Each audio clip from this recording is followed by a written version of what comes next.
Gosh, Bob doesn't need any introduction, but I wanted to share a little more information with you. Bob's actually from New Mexico. A lot of you don't know that. That's where he's from. He's had a business for over 10 years, a landscaping business. And so, thank you.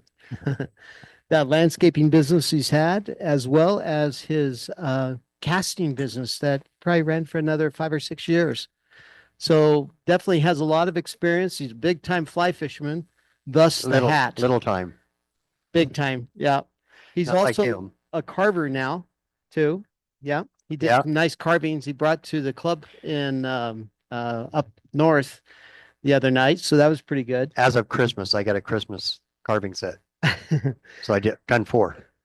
They're fun. Bob is also the former president of the Rocky Mountain Woodturners Group for a couple of years, maybe 3. 2. 2. He recruited me to be his program guy for 2 Best years. thing I ever did. And when he left, I left. It's like finally they're both gone. No. Yeah. Anyway, with that being said, Bob's going to take us through this. The brown bag's been a lot of fun. This next coming meeting that we have, I believe they're going to do a panel discussion on what it takes to be a good demonstrator. So definitely, come to these. I mean, if any of you would like to demonstrate, holler. I'll come and be your assistant. Anyone, will help out. And we are recording this, so if you need to watch it again, don't worry about taking notes. You're going to be able to get it on the recording. So You know if they're going to put it on YouTube or?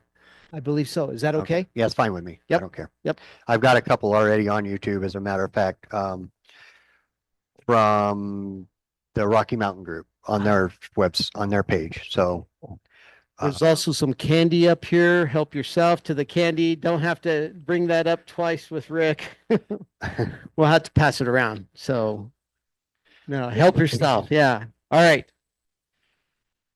All right. So, thank you, Raleigh, for the introduction. I'll touch base a little bit about my background first with casting. So we started about 10 years ago.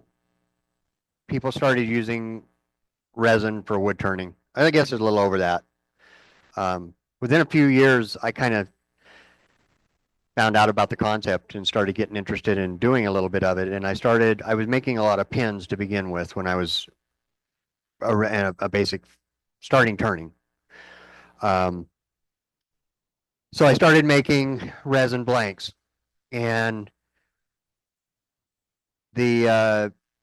before long, I started turning them and getting some success and having fun with it and enjoying it, and posting them online. I had a pretty good group of followers already on Facebook, and a lot of pin turners were following me.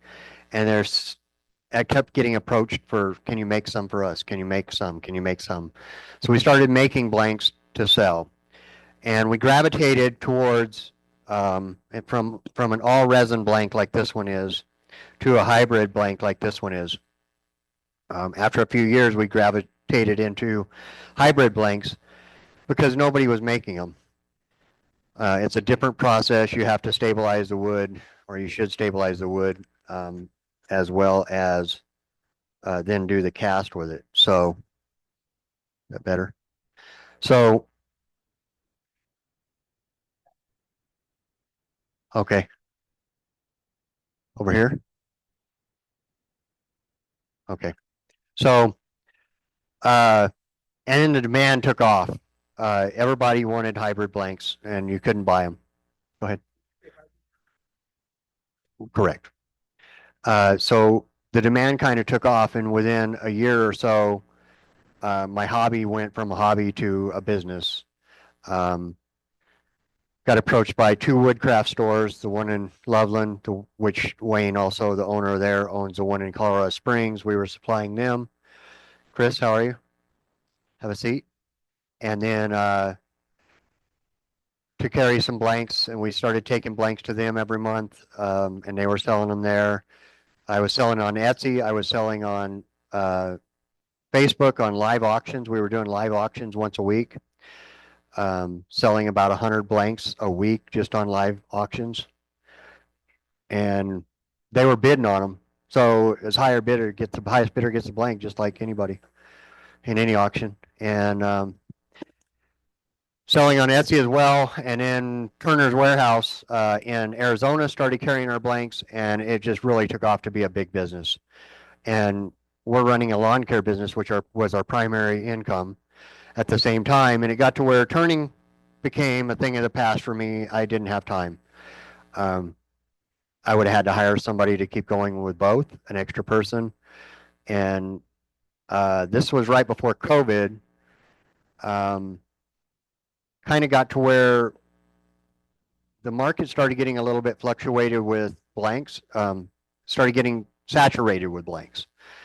Lots of people were making, and I didn't bring one, but casting in a block mold. So a mold like this that doesn't have these dividers in it, and they were casting a block, and they would take a piece of burl and cut it to fit basically in this block, something like this. And then they would cast that part, and then they would, once it's cured, they would slice it up into 5 individual blanks. Well, the thing with that is when you're doing a block mold type cast like that, you wind up with 4 or 5 pin blanks. They're all the same color scheme, all the same burl type. So as a turner, you turn one pin. It's like, well, that was kind of cool, but I want a different color now. And that the rest of the 4 of them go on the shelf. And then you do that over and over and over, and before you know it, you got a whole shelf full of blanks to get rid of. So these guys and gals were just trying to sell off their product for basically what they had in it, and kind of drove the price of the resin down. Um, and it was getting to where it was hard to make any money at it at all, really, just because of the prices on them that they were selling for and how many people were selling. So about that time, COVID hit, and we all know that that was just a disaster year to begin with for work and for everything. Um, and oil prices shot up. So one of the products that they make this with is an oil byproduct, and I'm not sure what it is, but they Illuminite and all these resin companies came out and basically said we're raising prices. We have to raise our prices because we can't get this stuff. We have to pay more for it now. And they basically Illuminite raised their prices like 20%. It was a big jump. And if I would have raised my prices 20%, we would have. It was already hard enough. It just wouldn't have worked. So we decided that, well, either the lawn care business has got to go and we're going to do this full time, or this is going to be got to go and we're going to do the lawn care business. And we took a step back and decided that this is going to go away. So now I got time to turn again, and I'm happy again. Um, and that's kind of the background of where we were. We sold at one point we were selling or making using 80 pounds of this a month. 80 pounds is basically 5 gallons of it, which is retail is about $900 worth of resin a month. And that's a lot of blanks. So anyhow, that's kind of the background. So I know a little bit about casting in my little tiny shop with all my turning stuff in it to boot. Yeah. Yeah. So let's talk about safety to begin with. Everything starts with safety. It should. Um, some people have allergic reactions to this stuff. You can have allergic reactions to epoxy and be fine with urethane resins. You can have allergic reactions to urethane resins and be fine with epoxies. Same with polyester resins. You may or may not have just because you have a reaction to one, you may not have a reaction to the other. What's a reaction? Well, some people break out in hives. Some people have breathing issues, have been known to have breathing issues. Some people, it doesn't phase them when they're casting it, but turning it, if they touch it, it can get, rashes and stuff. I've heard of that. Does it happen much? No, it's pretty rare. It's kind of like, some of the wood allergies out there, I would say. I mean, all of us have maybe had, or most of us probably have had a wood allergy or sensitivity to something, very similar to them. Um, so just be aware that it's possible. So if you start getting it, I would not be around that part of it anymore. It does not smell. No, that's one of the beautiful things about Alumilite. The Surethane resin has no odor really, um, compared to polyester resins or epoxies that do. So with that in mind, if you go to the MSD sheets on this stuff, or MSDS sheets on it, you'll find one for A and B on Lumilite's website. Today we're talking mainly about urethane resins, and they have 3 resins, and we'll talk about them. But if you go to their MSDs, one of them, and I think it's part A. Basically, there's no risks really that are health risks that we should be concerned about. The part B, when you start reading it, does say, I think it's part B, says, as I recall, says some people have mild respiratory issues with it over prolonged use. So use your own judgment whether you want to wear a chemical mask when you're casting it. I've cast all this time with none. It doesn't affect me. That doesn't mean it won't someday. I hear people say that, oh, I cast for 5 years straight, and then all of a sudden I got allergic to it. And I guess you can build up and still have a sensitivity to it. So it's possible.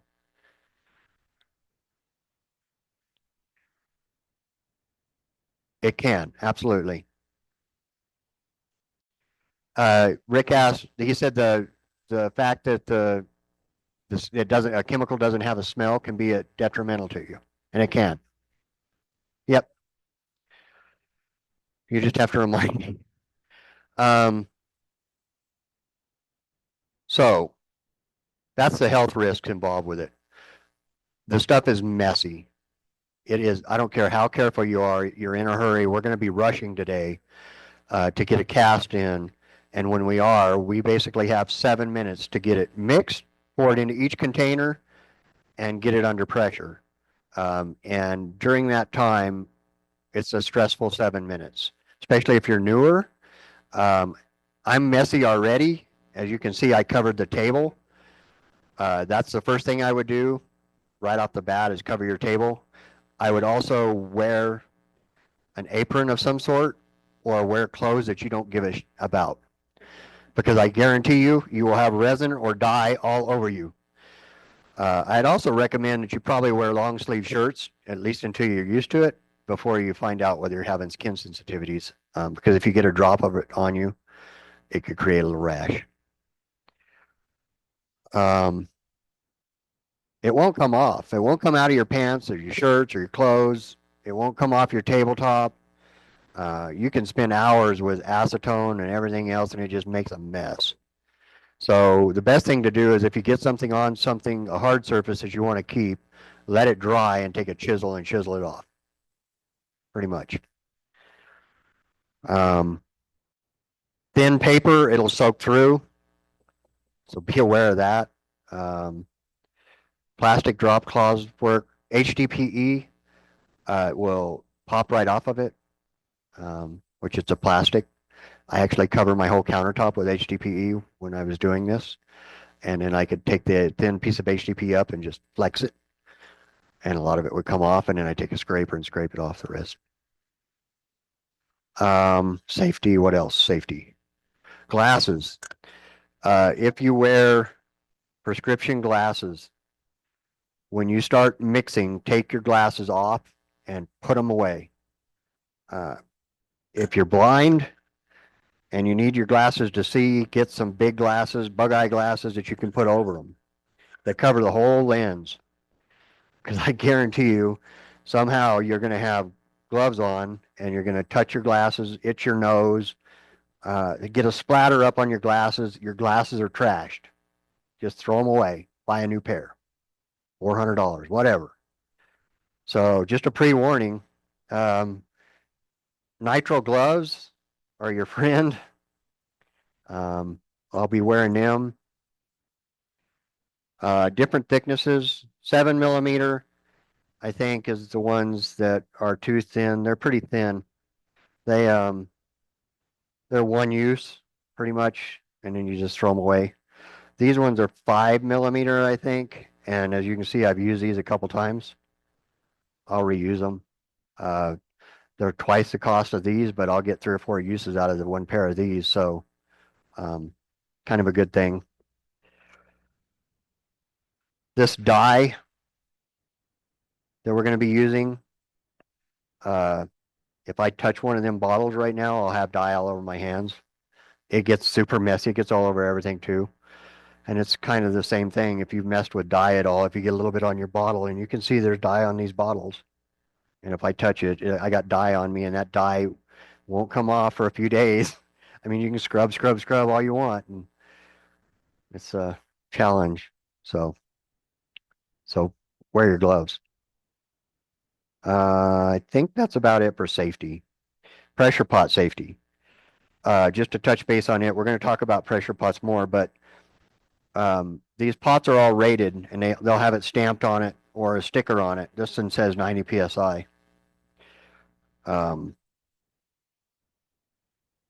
when pressure pots first came out, they were mainly made for things like painting, um, painting houses, and they actually were made. The quality ones were made and a piece of steel stamped on them with the pressure rating engraved in it.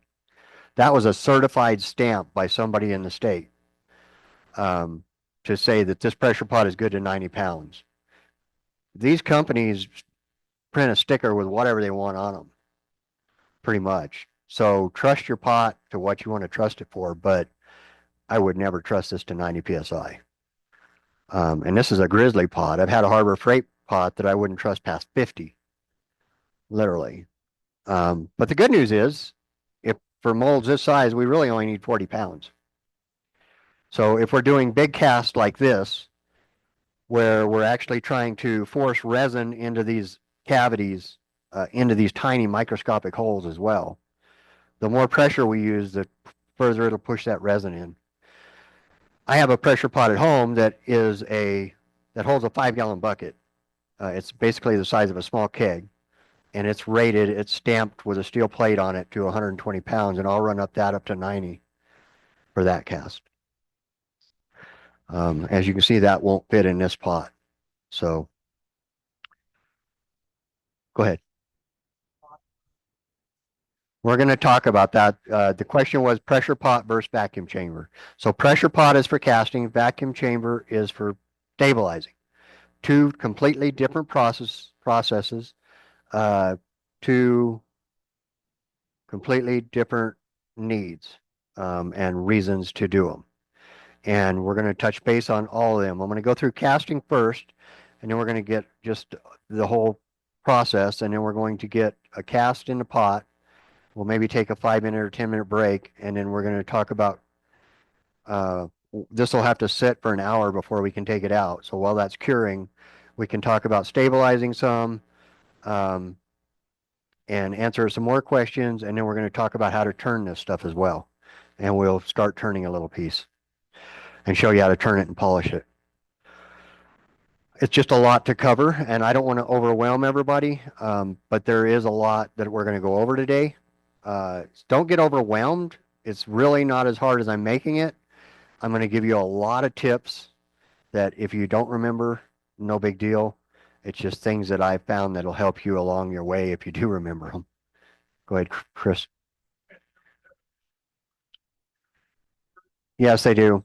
So this is Alumilite Clear. So the question was, do they make a slower version that cures in more time than we have more than 7 minutes to work? And they do. This is Alumilite Clear. They make Alumilite Clear slow. We'll talk about the reasons to use it. And it has a 10-minute work time, I think. You only get a few more minutes. So it's not like epoxies or PR where you have hours. There's some stuff on the board here. Don't let the resin calculator scare you. Calculating it, it's not as hard as I make it out to be. That's just the formulas if you want to do it on your own. If you don't want to do it on your own, alumiliteresin.com. Alumilite has a resin calculator. If you Google that, it'll come up. You basically punch in length time width time height, if it's a cylinder or a rectangle or a square, and it'll multiply it out for you. It's that easy. If you're doing a cylinder like this, you punch in the radius, which is half the diameter, and the height, and it'll tell you how much resin. So it's pretty easy to do. Tells you how much resin. If you're putting wood in there, what? We're going to talk about the difference if we're adding wood. Yes, sir. Where's my sheet? You're going to see me look at this sheet quite often because it is a lot. So why would we use Alumilite versus epoxies or PR, polyester resin? Smell, we talked about that. Polyester resin stinks to high heaven. Epoxy is not as bad, but your wife might not even let you back in the house. I mean, if you do this in the shop with the other resins, it's pretty bad. It'll stink the whole place up. That's probably the first reason. Second reason would be when you cast with, let's talk about epoxies a little bit. If you were going to cast this with epoxy, we would worry about for a few things. First of all, most epoxies are good for a couple inches at the most, even the thick pours, and this is 3-inch. So when we get to one cast, just being done at one time, we risk there's more risk of it cracking with an epoxy than with this, and it will crack during the curing process. There's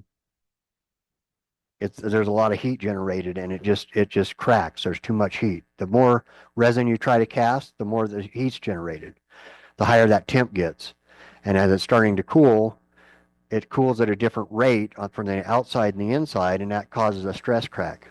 I'll pass this blank around. This blank has a stress crack in it. We used to make art blanks. We call them an art series.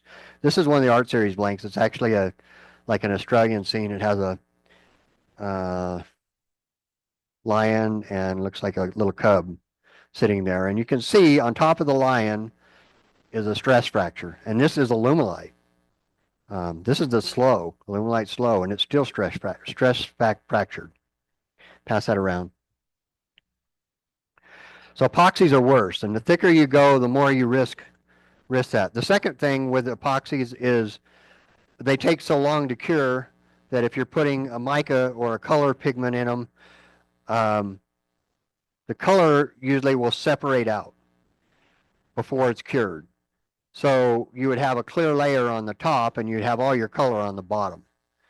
You see that a lot on river tables and stuff. It looks like glass you're looking through, and that's because it's got a half an inch of clear on top, where the actual color separated out to the bottom, and all the color is sitting on the bottom of your piece. Can be a good effect if that's what you're after, but it's probably not a good effect for wood turning. Turning it, epoxies are more brittle.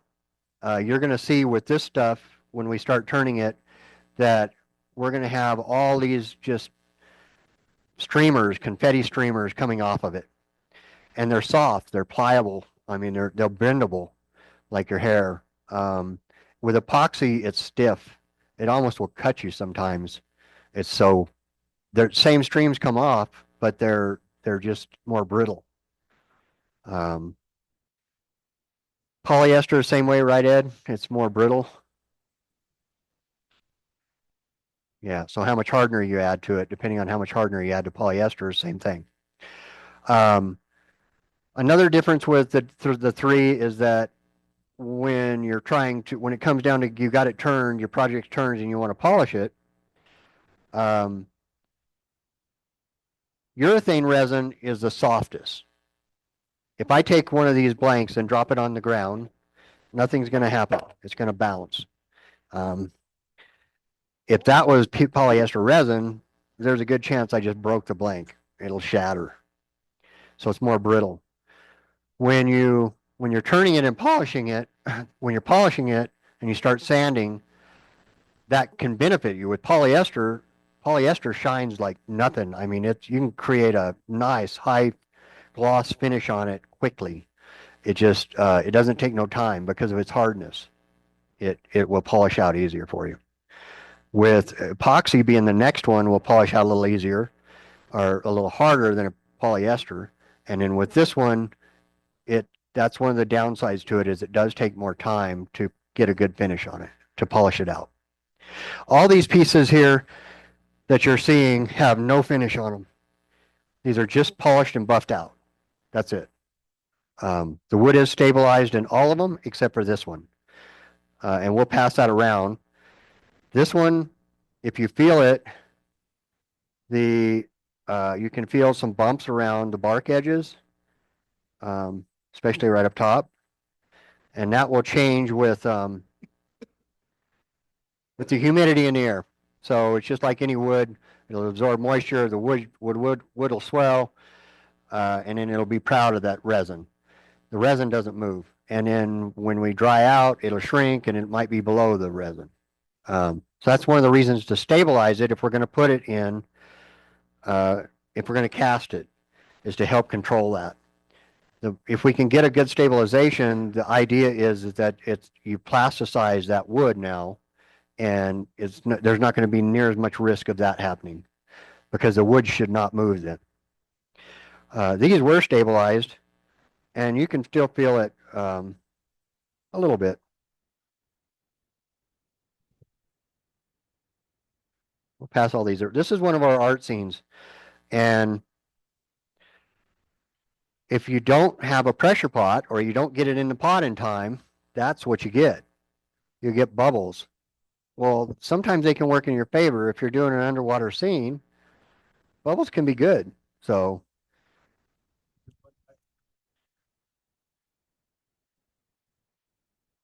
the question was, is there one type of resin that reduces bubbles? So all resins, when they're curing, will create bubbles. Epoxies, you're typically using, you don't put them under pressure normally. You're using a heat gun on top to pop the bubbles. You have time. You can do that. You can come back in an hour, run a heat gun over it, raise those bubbles up, pop them. They come to the surface, they pop. This we have 7 minutes. We have to use pressure to do it. Polyester is the same kind of thing. You have to use pressure to, right? Is that correct? No, it's not correct. Huh? You don't have to use pressure. It's more like epoxy then? Okay, so same kind of thing as epoxy. You have more work time. I haven't done polyester because I can't, the smell is just, I mean, it even smells turning it. I'm good with turning it, but boy, it smells. It's different. Let's see. Let's get back on track. Yep. Yes. So the question is, can you put a finish on top of one of these blanks that I have here? So these already have a carnauba wax on them, so you'd have to not wax them first. But yes, you could do a finish over them. In fact, pin turners, this has a CA finish over it. And that's because with a hybrid blank like this, even the ones that are going around, the wood might not be quite as polished as the plastic is. But if I apply a CA finish over the whole thing, pin turners do that a lot, then the wood will be as shiny as the plastic is. So CA is one finish you could put over them. Lacquer, you can do lacquer over them. You can use oil on them. I think you could probably do poly on them. I don't use much poly though. So, but I know you can do lacquer over them. I've done lacquer. Go ahead. Yep. Sure. So the idea on that blank, the burl is stabilized in it. So it should be about the same density and same hardness as the resin. But you could oversand it if you wanted to take the time to try to compensate it.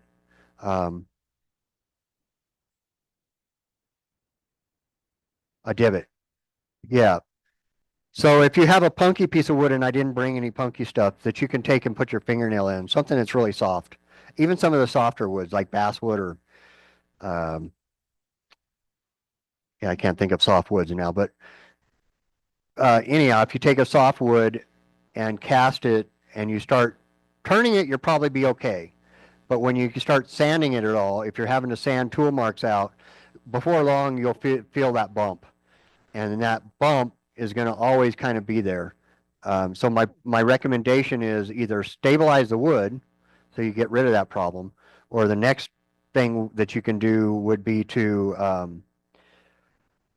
uh, learn to cut. Don't sand. Learn to cut. Get a smooth cut. You can get a smooth cut with this stuff and get a nice finished cut, and then you're just polishing. Polishing starts at 800 grit and above, really, and you won't feel that bump near as much. So if you can get a good cut, then that would be the way to do that. The other way is just don't cast spunky soft stuff, and that's really the ideal solution. Just don't do it. If you need to do it, you need to stabilize it. All right.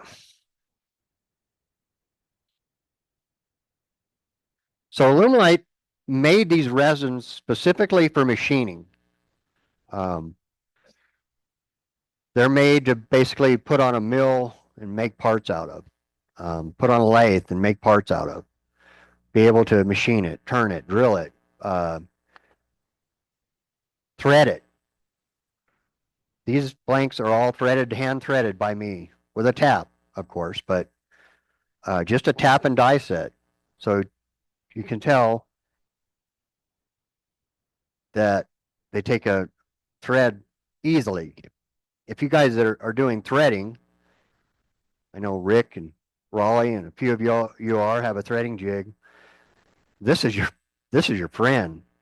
Resin will thread, take a thread so easy. If you're learning to thread, this is the product to thread on to learn, because it takes a thread like nothing, like you won't believe. In fact, it takes a thread well enough that I thread these and tap them, and I make my own bolster for these instead of spending $25 through whoever to or more for a glue in. It is. No. But at Raleigh, I'll show you how to make the metal piece, and I can show you how to make your own. And it takes a thread. Again, this is a set screw with a thread. I made the handle. We can pass these around, but just be careful. Here, let's pass this one. Doesn't have a tool in it. The rest are sharp. Yep. The one thing I would say is you don't over torque them. Of course, it's like anything. I mean, it's softer than aluminum. So if you really crank down on it, you're going to strip the threads. You just have to be aware of that. This is one of our art series blanks. This was the first handle I ever made. I'll pass it around. You can tell it's yellowing. All resin's yellow. Over time, they just do. It's almost impossible to make them not. Yep.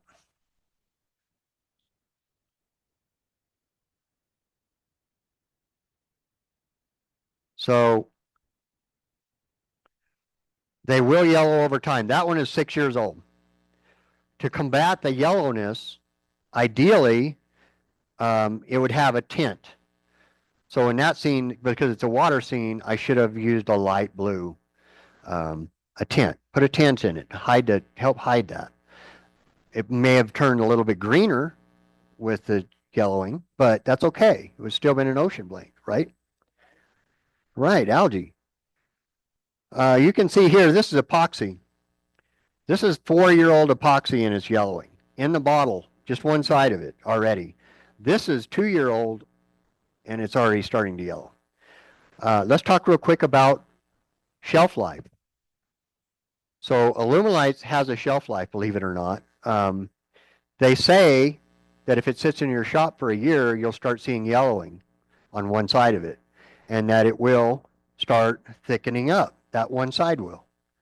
They also say that you can take it up and put it in a sink full of hot water, drop the whole thing in the sink, and let it sit there for 24 hours, and that it will thin it back down. Yellow will still be there, but it's thin enough to pour now, and you can still use it. So you'll get a few years out of it. So if you buy a big batch of it, just think you have a couple years to use it up probably. That the other thing with that is how long is it sat on Rockler's shelf up here or Woodcrafts or we don't know. I mean that's a thing. Alumilite.com, you can go straight to their site and get fresh resin, but now you got to pay for shipping. So take your choice. Personally, I wouldn't worry too much about it. I'd go up there if it's not yellow on the B side, A side, then just use it up. There's not. They don't put a date code on it that I've seen. Right. Yeah, I don't see a date code. And I don't think unless they just started doing it that they date it. I was buying this in 80-pound kits for casting with our business. An 80-pound kit comes in 2 square tubs that are 2.5 gallons apiece. 2.5 gallons of A, 2.5 gallons of B. And having it shipped in. And I think I looked and it's $800 or something, $900 for that kit right now. These 2 bottles right now upstairs are 195 bucks. No, together. That being said, I ran the calculator this morning and 1 ounce of this basically is 76 cents. And this mold right here takes 2 ounces. So I've got $2 in that blank worth of resin. These bigger ones are still only 3 or 4 bucks. Plus you've got the mica, plus you've got all your tools and stuff, obviously, but that's minimal compared to wood. So think about it. I mean, we buy wood all over the place and it's 5, 10, 15, 20, 50, 100, 150. I mean, it's just outrageous. So it's an expensive hobby. So I'm not going to tell you whether it's bad or good, but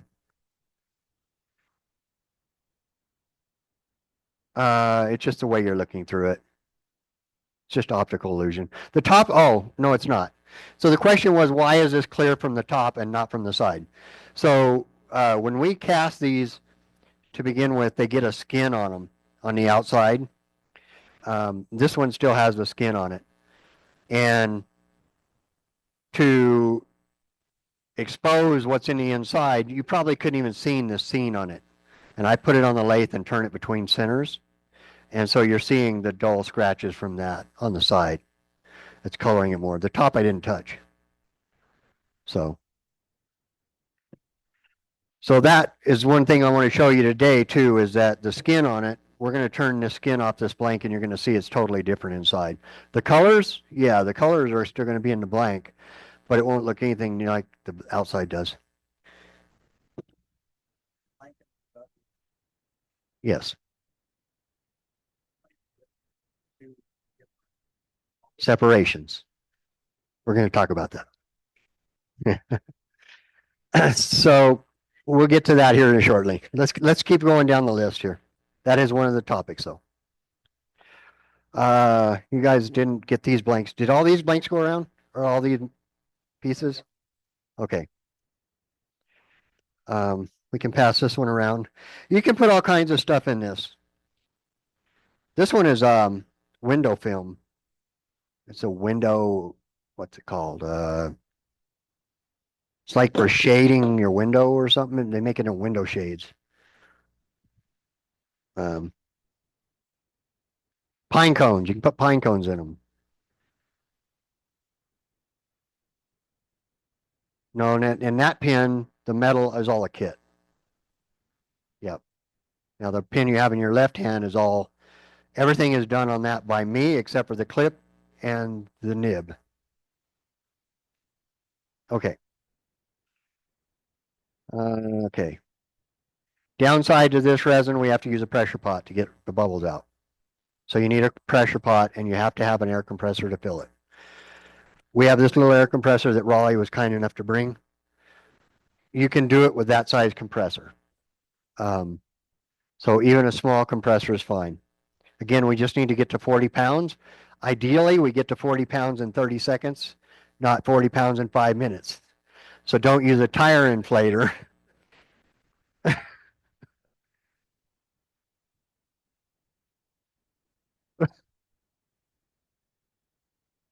Another downside, this resin, besides being expensive, um, another downside is it's moisture sensitive.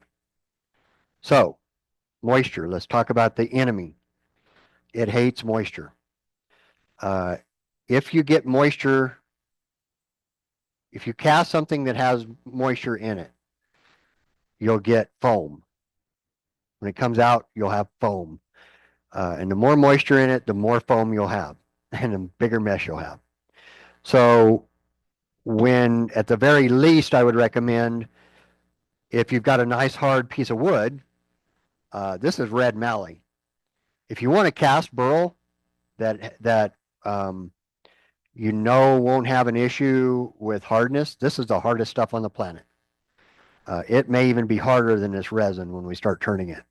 Red mallee, brown mallee, any of the Australian burls, they're just super dense.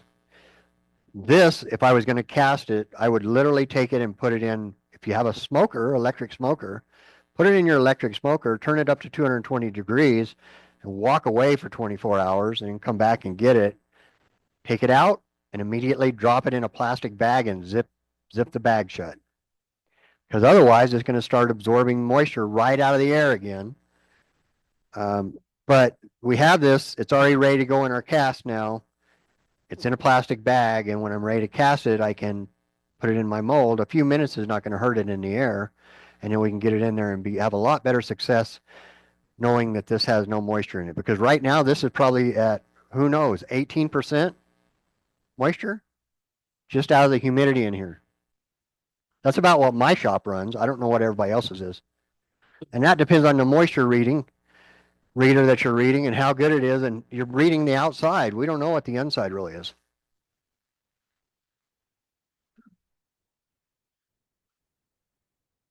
So the question is, do we always stabilize wood? So if it's red mallee or brown mallee or any of the Australian burls, I probably wouldn't worry about stabilizing them. They don't hardly gain any weight. It's almost not beneficial. They just are not porous enough to suck up any of the stabilizing resin, even under vacuum. And that's a case where you really don't have to. Other hard timbers, if you have ironwood that's not punky at all, I mean, that one you wouldn't have to stabilize. Um, any of the medium hard timbers, you probably don't have to stabilize as long as they're not punky. But you do risk, again, feeling that lip with the humidity change if you don't stabilizing them. But you risk it even if you do stabilize them.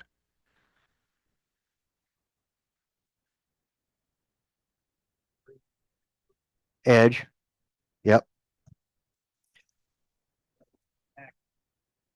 Yep. So the question is, how do you not get stabilizing resin, cured resin on the outside of the top of a burl surface? So this blank, I don't know if you can see it, camera up front. Can you see that? I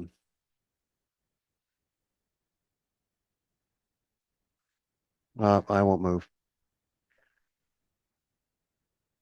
So you might not be able to see it. I'll pass the blank around, but you can actually feel it. Which way do I need to go? There's actual cured stabilizing resin on the outside of this blank, and it's built up. And the question is, how do we keep it off the top of this burl surface? Because we don't want that on there. If I cast this blank and drop this in a mold with that down, and then I turn just slightly the resin off the outside of it, I would see that stabilizing resin, and it's ugly. It's gross, unless I cut through it. Well, when it's on the top of this burl, it's hard to not see it. So we want to keep it off of it. So the way to do it is when you put this, if you're curing, when you go to the curing process, you have an oven that you have to cure stabilizing resin with. And when you do that, you turn the surface down so that the resin can run off of it and not cure on the outside of it. You still might wind a little bit with a little bit on the tips.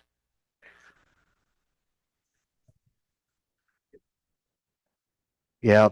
Yeah. A lot of the excess will run off and you'll find it in your pan. Yeah. I don't wrap it. Yeah. I don't wrap it and you'll wind up with it just on the bottom. This is on the bottom of my rack. And then I take that, and in this case, I would take this over to my sander and just hit it with a disc sander. Take that off before I cast it. One surface. Right. I don't wrap. You can wrap it in foil if you want to. It's just to help contain the mess. That's all it does. So is what I do in my oven. I have a big, what they call convection oven. It's this tall. I take all the shelves out and I just use the bottom one. You want a couple inches from the burner so you don't ignite this stuff. And then is what I do is I have a sheet pan that'll fit in it. I have a sheet pan that'll fit in it um, that came with it, with the oven. And I literally will wrap that sheet pan in a layered foil, aluminum foil. And then underneath that, I have another catch pan with another layer of foil because I don't want any to drip on down at all, ever escape that and get down on the burner. Um, we'll talk about that stabilizing more. That's all stabilizing stuff though.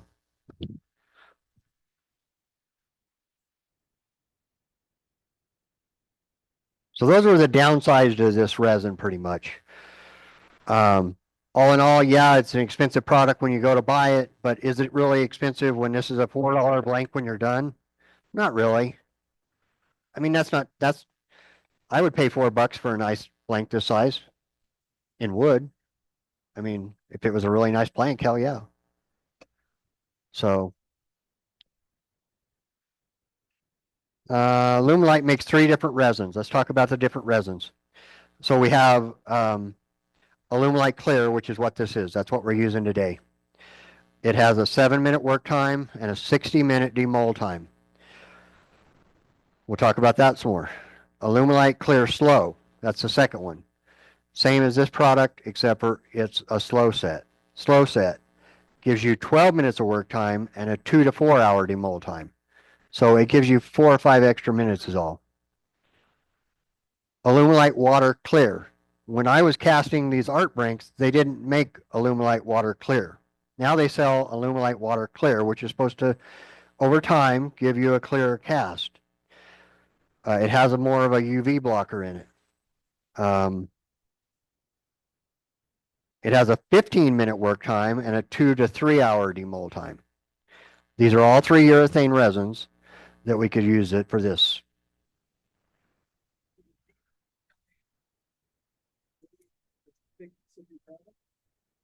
Yes. And we'll talk about variants right now with that. The question was, do the demold times vary with the thickness of your product?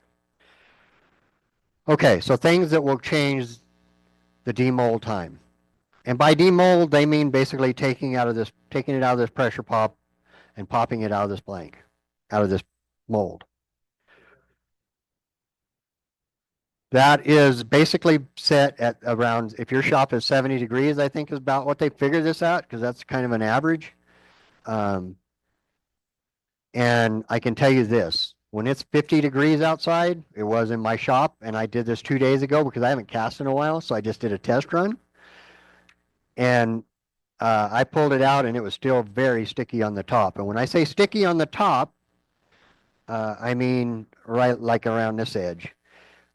Like this thin section right on the corner, I would expect it to be a little sticky. And that's because the thin areas don't generate as much heat as the thick areas. So the thick areas will set faster. So what that means is when you'll see when we start taking this stuff out of the pressure pot is if I have my gloves on and I've got resin on my hands and I get a little bit on the outside, it's going to be sticky when we pull this out. So just be aware for an hour or two, these molds will be sticky. So probably don't touch the molds when we do that or any of these. So the other things that change it. So if I'm pouring a real thin layer, like a quarter of an inch for a pendant, right? Little round pendant or something. That may take 2 hours, 3 hours. to cure. Where if I'm doing something like this, it's generating a lot of heat and it may take less time than the 7 minutes. Now, when it's 90 degrees in my shop, I might have 5 minutes of work time. When it's 55 degrees in, I might have 12 minutes of work time. And you can tell by the heat on your cups. I think they say, and I'm not, don't quote me on this one, somewhere around 110 degrees or something. They have a temperature on their site. Lumelite's got a wealth of knowledge on their site about this stuff. They give you an actual temperature. Some people will shoot it with a heat temp gun, and that's when they start pouring, is when it gets to that 115 degrees, and that's where you get better color separation. Whoever asked that question. Because when it's a little bit thicker, it doesn't have as much time to actually blend, and you'll get better color separation. I do it by feel. I've done it so much. When this stuff starts pouring like really thick, gooey molasses, you better get it in the pot.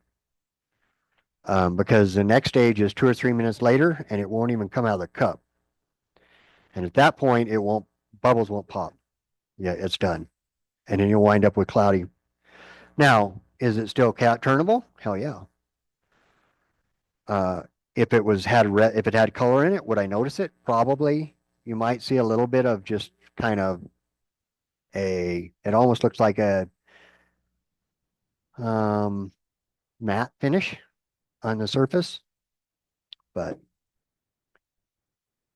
okay, kind of got off track again. Yep. Uh-huh.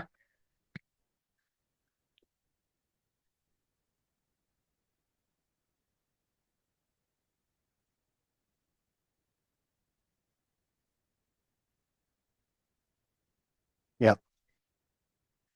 So the question is, if you have something that's full of voids and holes and stuff, can you work with that? Can you cast it? What's the downside to doing that? So I'll pass this piece around. This was stabilized piece that I stabilized. Yes, I can drop this in a mold and cast it. Few things. One is if I drop it in a mold this way, the top and the sides will fill nicely. The bottom, wherever there's a pocket that goes up, will get an air pocket in the top of it. So you'll have a void in that hole. You'll notice that when you start cutting it. The next thing is, if all these voids don't go to the outside, they won't fill with resin. Meaning, these little bugs, when they eat their way through, they poop the hole and fill the hole behind them.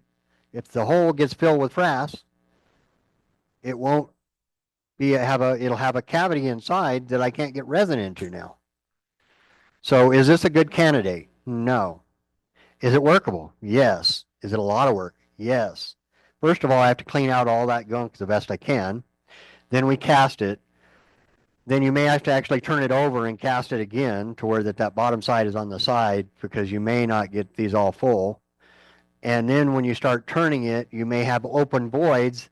And if you do, that's when you mix like a 15-minute epoxy up and fill them with that with the same color you have. But you got more work to do because you're going to have some inside voids to fill. Cast it. Yes, that would help. But now when you cast it vertically in a mold, you need a bigger pressure pot in this case, for one. And it's a thinner pour, so it's going to take longer to set up. Either way, it probably take it the same time. Never mind that comment. That's stupid. Anyhow, so we can pass this around. So I have a whole block of this I had at one time, and I probably got 45 minutes picking crap out of this and blowing stuff out, and I just threw the whole thing away. I'm done. It's wormy maple. Or no, that was wormy oak, I think. The question was what type of wood. All right. So talking about temperatures, it also depends on the temperature of your resin. So if you store this in your garage and it's 20 degrees in your garage, this stuff is ice cold and it's going to take a lot longer to cure. So remember that. I would, at the very least, if you're storing it out in your shop and it's cold in your shop a lot, maybe the night before, take it and put it inside and let it warm up some. Unless you want extra work time. In that case, leave it in the shop, but remember you're going to have to take it out later. You can go with the recommended times in almost all situations except for big blanks, and we'll talk about that. So, uh, if if I cast something, I'm unsure whether I've had enough time on it because of the temperatures, and at the recommended time, whether of whichever you're using, if it's an hour, then release the pressure, pull it out, and if the top of the mold or the top of the cast is still sticky to the touch, just let it set. Don't try to drive it out of the mold yet. Don't try to demold it. Let it set for another hour to finally cure that up, and then you can take it out. Don't wait overnight to do it. If you wait overnight, it actually will expand a little bit and make it harder to get out of your mold. But you can wait a few hours. Now, if you're doing a big mold like this, or this, where you're using a lot of resin, the bigger, especially when you get over 3 inches, 2.5, 3 inches, you want to allow extra time before you open the pot. And the reason is, especially if it's cold, but pretty much any time. For one, you've got a lot of money in it. You don't want stress cracks. Okay? I've got a lot of time in it, stabilizing it, casting it, a lot of money in burl, a lot of money in everything, and I don't want to have a stress crack like this and make it a blank that's, yeah, I mean, I'll turn it, but probably not going to come out very nice. So, sorry, I keep walking around on you, Lori. Is what happens is when you have a big mold, the more heat is generated. They say that this stuff can get to 200 and something degrees, depending on how much you're casting at one time. And which means the whole inside of this pressure pot will get to that temperature. It just gets hot in there. And while normally you can take these out and they'll just barely be warm, when you have a big one, if you take it out, what happens right away when you open the pot lid? Yeah. So the temperature difference from the inside of the pot to the outside, that temperature difference causes a stress crack. And it's a thermal crack, and it's caused by the temperature on the inside not cooling as fast as the outside, and something has to give. Expansion and contraction comes into play. Something gives, and you get a crack. So if you're doing anything that is this size, or peppermill, I personally will let it set in the pot overnight. But my molds for those come apart. So I have them there. I make them out of HDPE, and I screw the HDPE together, and then I just run either a row of duct tape along the seams or some hot glue or whatever to just make sure the seams are sealed. And then you can cast that.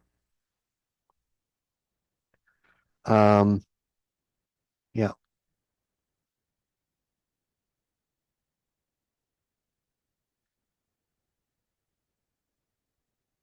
So the question is, does the pressure increase with the heat temperature inside the pot? As far as does it change the pressure inside the pot? Yeah, it probably does fluctuate at a few degrees, minute amount. But the bigger the blank, again, the more pressure I would try to use especially if it's got any holes or voids in it. Crevices that are deep crevices in burl that I'm trying to really push resin in. It's okay to run this pot up to whatever you want to run it up to, whatever you feel safe with your pot. If you feel it's safe to run it to 100 pounds, run it to 100 pounds, but I certainly wouldn't do it if it had a sticker on it. I would say on most of these pressure pots that you can buy, 60 pounds you're safe at, probably. I wouldn't worry too much. They do. Let's talk about that. So this is a homemade pressure pot. This is a Grizzly paint pot. It was made for painter. And when I bought it, I had to, for one, this comes with a threaded tube down it. You have to disassemble all that, and you use a rubber gasket, and you use a bolt, and you use a rubber gasket on top. You plug that hole up. You have to change all the fittings. You need, basically, you need a gauge for your air pressure. You need another fitting that you can use with an air inlet with a valve on it, so you can control from here, not on your compressor, control from here how much air you're putting in it, and then you have a blowout valve. Some of these pressure pots come with one that's manually set. It's just one, it's 60 pounds. That's all it is. And that's fine. Amazon sells one that's adjustable. You loosen this knob and turn it, and you can adjust that to whatever you want. So I can adjust this pot, and I set this one for 60 pounds. That's what I like. So if I fill this up, got a cast ready, plug the air in, hit it with air, and get distracted, guess what? It's going to blow that top off there, and it's not going to blow my pot up. The top blows up right here. It pops up and it goes all over the place. No, it does not. Yep. The other thing to be aware of is that when on your air inlet here, you want to make sure that you have a 90-degree fitting on the bottom of it, so as the air comes out the side. If that blows straight down, and I have one of these underneath it, for one, it probably fell over, or two, the resin just blew out the top of it. So, and then I don't do this fast, I do it slow. What else?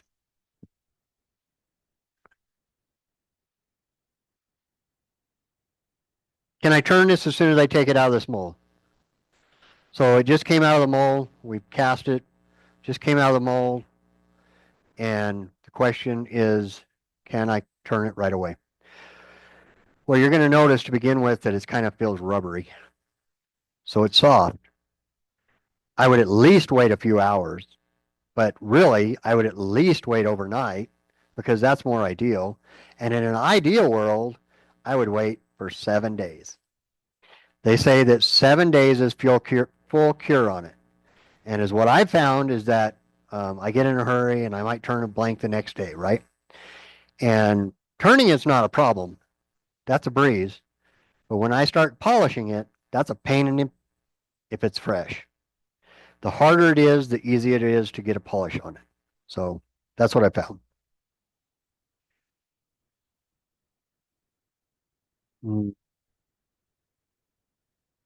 Boy, you guys are helping me a lot. We're already way down here. Right? Naturally curious people. Okay, molds. Let's talk about molds. So there's a few types of molds. There's molds that you can buy. This is a bot mold, pre-made. Flexible. Great mold. Easy to work with. Nothing to it. You don't have to spray any kind of a mold release on it. You basically pour it full, put it in, let it cure. When it comes out, pops right out. It's great to work with. However, if you're wanting to do a hybrid blank, pain in the butt. So now I got this hybrid blank, right? And I want to, I've got the piece of burl. And I want to hold that down into place because if you don't hold this down, it's going to float. So I would probably cut that somewhere in there where it fits down in there. And on a hard mold, I put a drop of hot glue on it and stick it right to the bottom of the mold. Piece of cake. On a soft mold, you can't do that. It'll tear the mold when you take it off. So how am I going to hold it down? Well, you could do 4 pieces of burl on the same end and run a rubber band around them. That works pretty good. A couple rubber bands even. That'll help, but you can't do it burl on one end because it'll do that with a rubber band. So if you had a piece of burl on each end, though, you could physically trap it in the same position. That works okay. So that's what I would do if I'm using these. You can buy this mold resin and cast your own if you have a vacuum chamber, because this stuff needs to be vacuumed to get rid of the bubbles. But you could make your own mold then. You would take whatever, a block, if you wanted to cast a mold this size, and you basically, I could create a cavity around it and pour that full of resin and create my mold and then pop this out. Downside with these is they're expensive. I don't know what that one runs, 30, 40 bucks probably. Turner's Warehouse, you can buy them. You can buy them bunch of different places. They sell them, a lot of them for bottle stoppers, pen blanks. What else? That's about it. That's the most popular sizes. Yep. The question is, can you stack multiple molds up on top of each other in a pot? The answer is yes, but you need to leave a void. So if I stack these on top here, the air can get out over here. You need the air to be able to get out somewhere. You can't cover the whole top surface.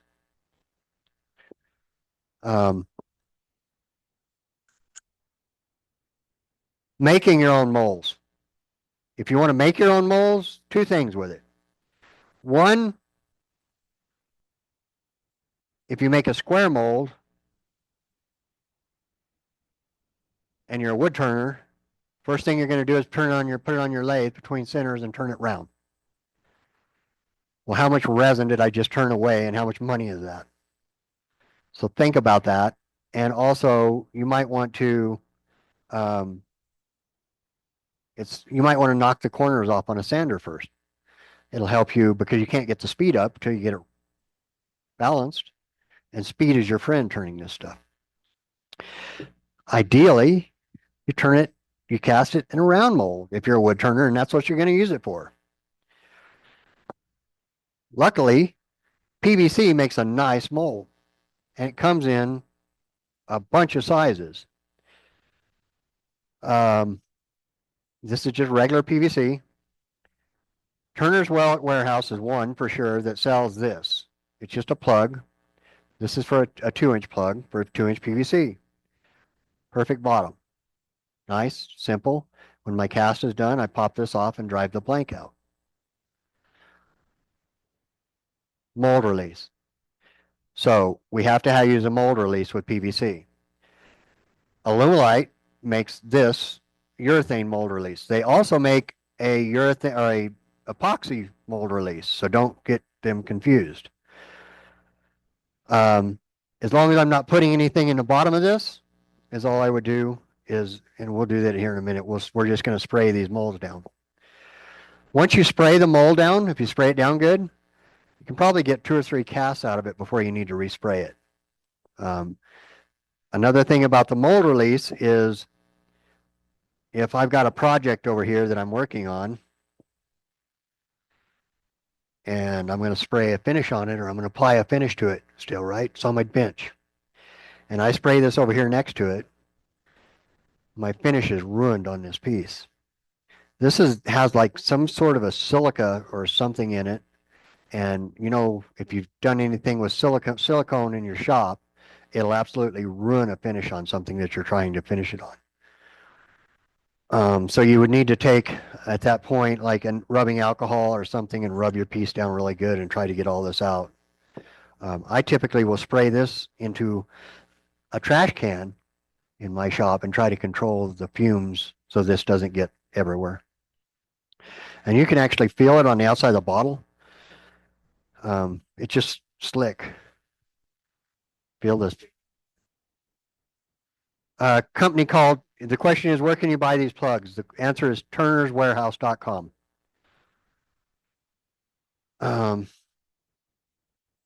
There's other places too, I'm sure, but that's the ones I know for sure. And I think they sell them up to like 3 inches. If you're home in the wood, you stick it more the rubber to get apart. Your own mold. If the question is, can I make my own mold, my own plug out of wood? Does it stick more? So if I was going to make it out of wood, yes, it will stick more because the pores in the wood will actually absorb some of the resin and it'll be stuck to it. Not bad though, not terrible, because you could knock the blank out and use that for your jam chuck. So get creative. Just turn it away. You can actually use a cup as your mold, mount it between centers and turn it off. The mold doesn't have to come off. It can be disposable, right? Okay. So these are my favorite molds. They're cheap, they're easy. If you don't want to buy plugs, the simple solution is tape. It's so handy and easy to work with. So, and the nice thing about this is, what if I have a piece of burl like this, and I wanted this to be a hybrid blank? So what I would do is put this on here and I would draw a circle. Take it over to my bandsaw or whatever and cut as close as I can to that circle. Now I've got a natural edge on the top, a flat surface on the bottom, and it fits down in this pipe. Right? Now I would take this piece and spray it with mold release. And then I would take the tape, put the tape on, and then I would take a drop of hot glue, just a drop, put it on here and drop it down in the bottom of the mold. Because it doesn't have mold release on it, this will stick and the tape will easily turn off. So that's the way you can do casting like that in a round mold. The biggest issue you'll have is getting this diameter close because you can't see as you're cutting it. It gets hard to get to that circle. So if you have a sander, you can just get as close as you can and then sand it. If it has void on the outside a little bit where you miss, no big deal. Resin will fill it. And you can turn it down. Molds, other types of molds. So HDPE, you can make block molds. So the problem for me was when we're selling blanks, we're selling blanks. So when I cast in one of these, it gets a skin on it. You can't see what's inside of it. So people say, oh, well, that's cool colors, but then they get it and they start turning it. Well, it doesn't look anything like that. So now they're mad. So I have to actually mount this between centers and turn the skin off, and it's a lot more work for me to sell the blank. So I started casting in square molds. Square molds is what happens when I didn't bring one. Yeah, I did. So this has a skin on it. You can see the skin on it. This has a piece of burl in it. You can see the burl barely, but you can't tell it's got burl in it, can you? Well, do you want to buy that or do you want to buy that?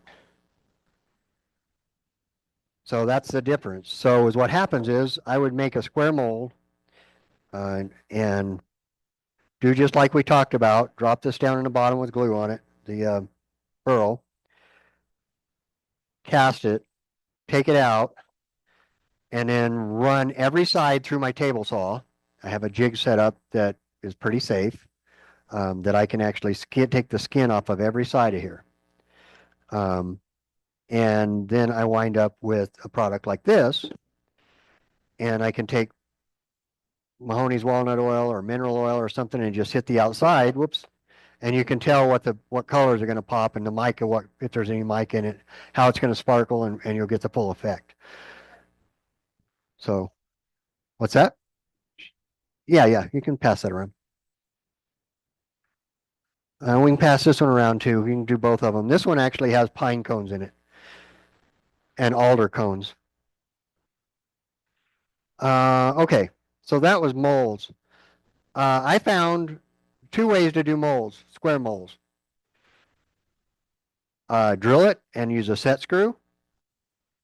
And then I take and I've made this contraption, which is basically a clamp that I can adjust the width on for the different various molds.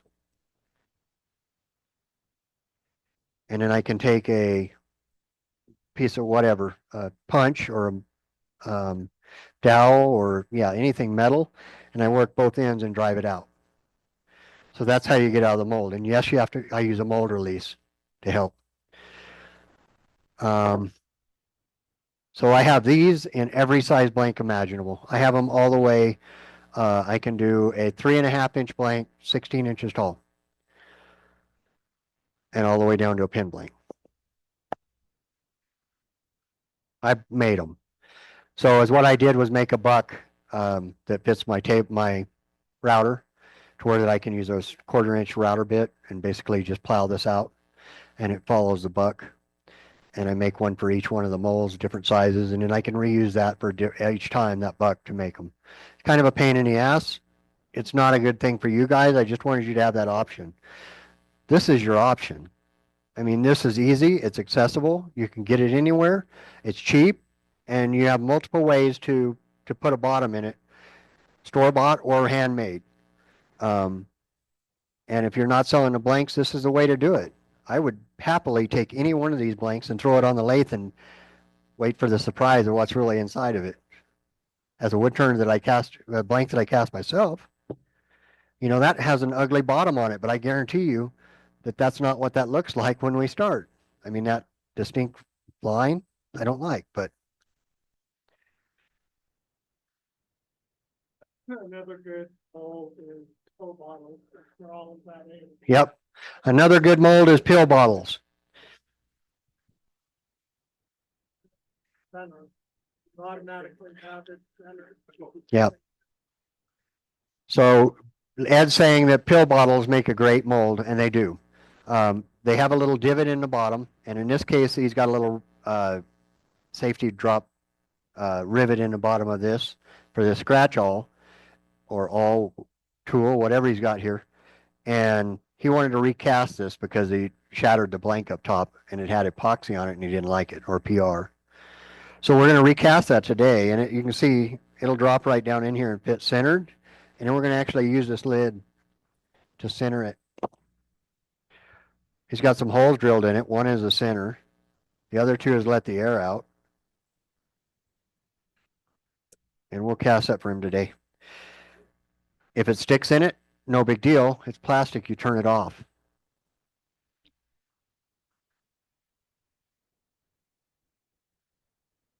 Yep. Yeah, you can buy them. What else? Yeah, we got plenty. Okay. That was moles. How are we doing on time? 12:15. 12, 11, 12. Okay.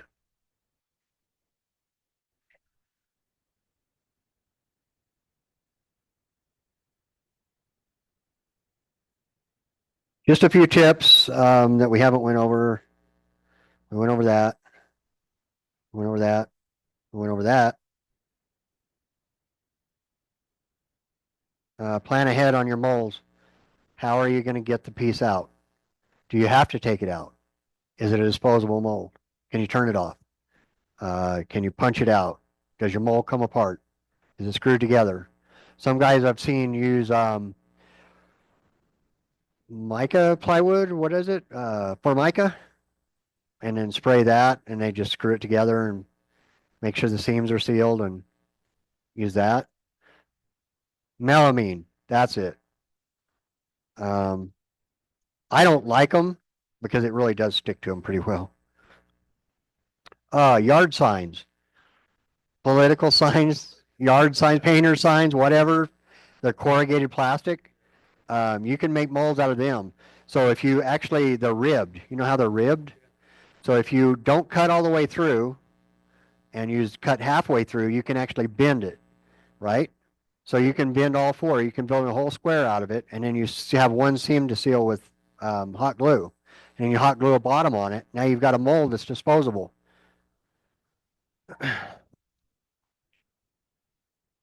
Right? And they're free.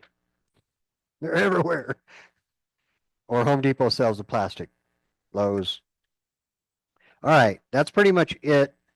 Make sure you cover your work surface. Make sure you're wearing something. And we're going to start a cast, and we're going to go through the steps.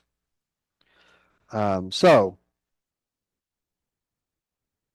I've got a checklist kind of, and it's always good to kind of go through, make yourself a mental checklist, even if you have to write it down. And before we start mixing resin, we want to make sure all those things are checked off because we have 7 minutes technically. Okay? Right.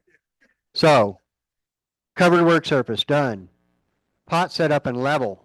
Level. We didn't talk about level. Why level? So if I'm doing something like this and I've got a, I set it down on my countertop and there's a piece of wood under it and I drop this in there, what happens? It all rolled out, the half the resin came on one end, the molds, their planks are unusable. So at my house, because I was doing this all the time, I literally screwed this down level and I have this inside of it that I would hot glue in a level spot to where it's perfectly level. In a mold this size, it's probably not too noticeable as long as you don't have that much underneath it. A little tilt is not going to throw it off, but you want to be fairly close to level. Molds ready and mold release applied if needed. These molds do not need mold release. Disposable molds do not need mold release like this, unless you want to try to take it off. Everything else does need it, and like we said, once you apply it, if you're going to use that mold again right away, you don't need to apply it for 3 or 4 casts probably. So we're going to do this one, this one, this one, this one, this one, this one, and this one. Now I forgot to tape up this one. I was going to show you how to tape it. So let's do that real quick. My hands are sweaty. Right? Okay. Tape. You can use masking tape, you can use painter's tape, you can use duct tape. If you use duct tape, it's a pain in the ass to get off. So all I would do, can you see that, Raleigh? As I take a piece of tape, I do not. But I don't care if I get mold release on this tape because we're not sticking anything to the bottom of it. This is painter's tape. So I just run a bead down the middle. And if it doesn't stick all the way, fine. Not too worried about it. This may have a little bit of mold release on the edge and not stick real well. So then I'm going to take the next layer and I'm going to overlap it a good bit. It'll stick to itself, right? Should. And then we're going to roll it over. And then we're going to do it again.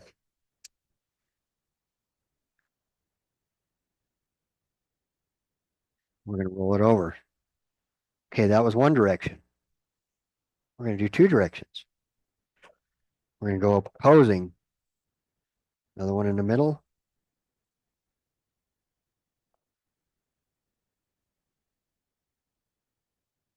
Do the sides.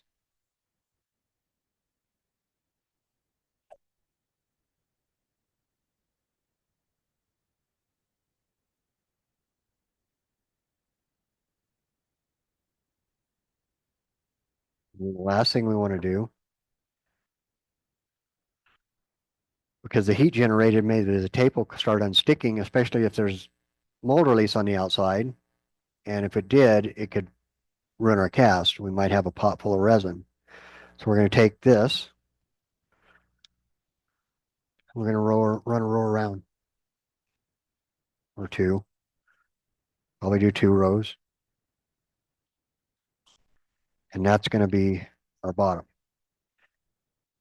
Stick it down good. It's ready to cast. Well, it's ready to put mold release on.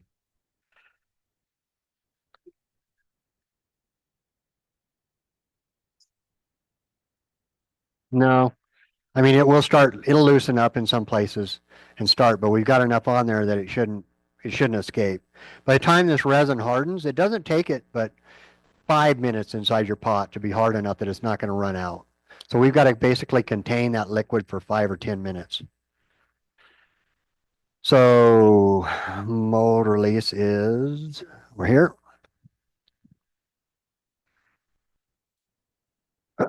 So again, I'm going to do it over my trash can. Give it a good shot. Let's see, we're doing, don't get them confused. We're doing this one.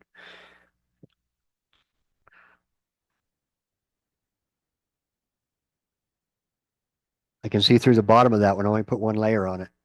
So we'll find out whether we have an issue.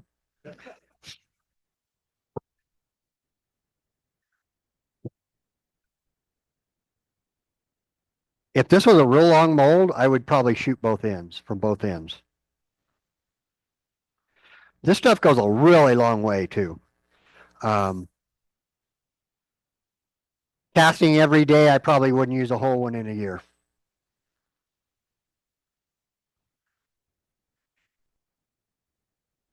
Oh, this was an option too we didn't talk about.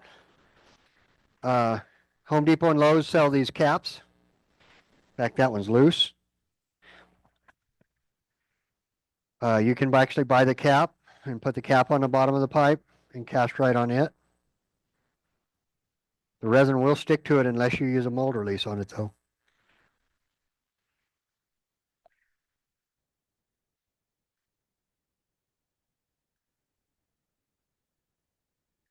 Need a bigger screwdriver. Note to self. Okay, and then there's this one.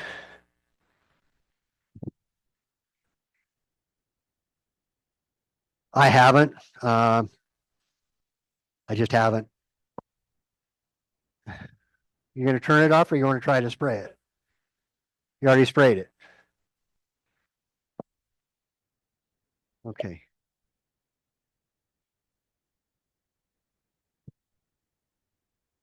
Okay, those are all ready. We didn't talk about a scale too. So this stuff is mixed one to one by weight. So you need a kitchen scale or a nice scale, decent scale. Ideally, it goes to 2 decimal places after the first. So yeah, well, I use ounces on it, but I go, it goes 0.1, 0.01. So it reads in hundredths, I guess it would be. Um, if your scale doesn't go that far down, then I would recommend you convert your ounces to grams and then use grams. You want to be within a gram or two or 3 or 4 with a big cast. A little bit won't hurt you, but it will change the hardness of your piece depending on whether you have more hardener or more of the regular resin. You can notice that I covered my scale. I'm messy. This stuff gets everywhere. This scale is $100 and something scale, and it even comes with these that are disposable so that I don't get the cover all dirty because I'll have this stuff all over my hands. And I cover it with tape, and then when it gets starting getting icky, I take it off and replace it. Yes, you cannot use a measuring cup. The question was, can you use a measuring cup? No, you have to weigh it. It's done by weight, not volume. So big difference. One of these components weighs more than the other. In fact, when you get your bottle, you will notice that one of them is way fuller than the other one. And if you're trying to do 1 to 1, you're not going to get the same thing measuring with a measuring cup. Okay, we are extra mold. Extra mold. When we get all done with our measurements of calculating this out, how much resin do I need to cast? Well, I've already took the liberty of figuring that out. And I come up with 32 ounces if I cast all of these. Well, that's all of them. Would I recommend, one thing I will recommend is that you don't really do an ounce of cast under 10 ounces. And the reason is you're not going to generate much heat for curing. So your results will be a little bit different. You're not going to get a good feel for it. So I would do at least 10 ounces of resin and make yourself an extra mold. So if this takes 10 ounces of resin, which it doesn't, by the way, it takes 3.5. If this was a 10-ounce mold, I would have another mold ready, and then I would shoot for 10 ounces, and then I'm going to go over on my amount, and guess what? I know for sure that I got my project done without wasting it, and I got something extra if I have leftover resin. There's nothing worse than going to all the trouble of building something up like this and then not having enough resin in the middle of the pour and short pouring it. Because if I recast this, I'm going to see a line. So always have an extra mold. So that was 32 with all of them. I'm going to shoot for like 28. We're going to call this 28, and then I'm going to say I got my extra mold. This is 2, so we'll shoot for 30. Now, to get that is all I did was I get on my Google and I type in resin or cylinder volume calculator. And it spits out a calculator right off the bat that has 2 entries that you got to put in.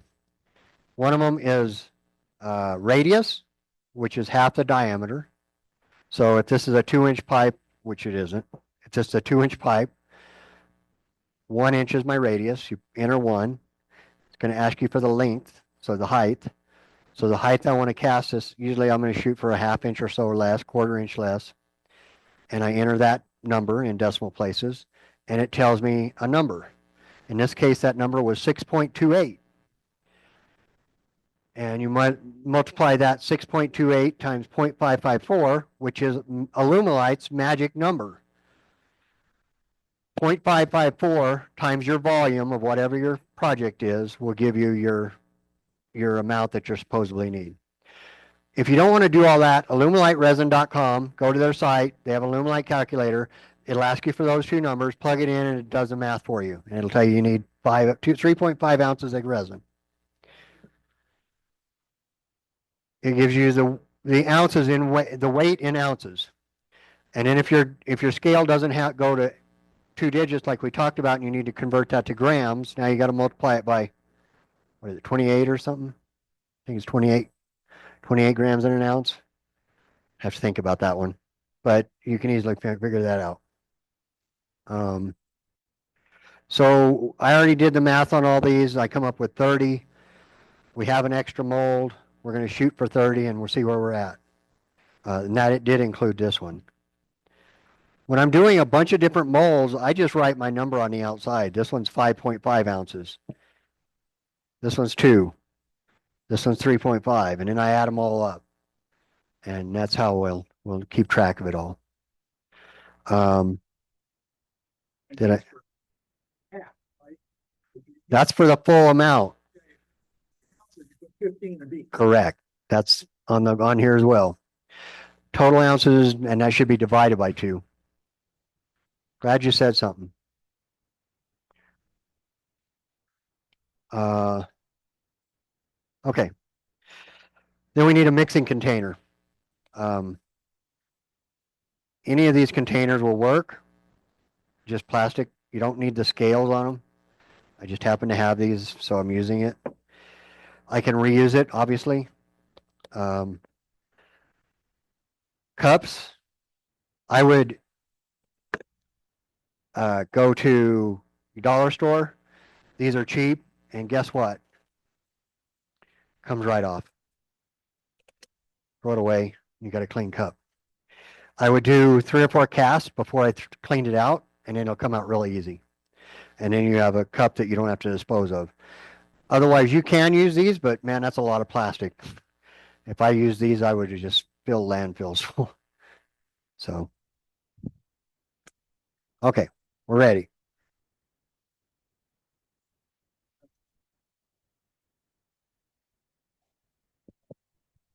Yeah, but you might see a line. Yeah, and in fact, you will see a line because you'll never match the colors.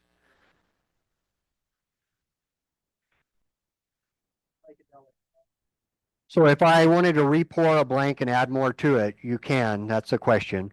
You can certainly do that. My my thought would be that I would try to do it within the first 12 hours or 24 hours, because when it's still soft, it'll adhere better. And I would make sure it's not a glossy surface like that. Take that over to your sander, or use a sander or some sandpaper and rough that up and give it some teeth to stick to. Okay. 30 ounces of resin divided by 2, 15.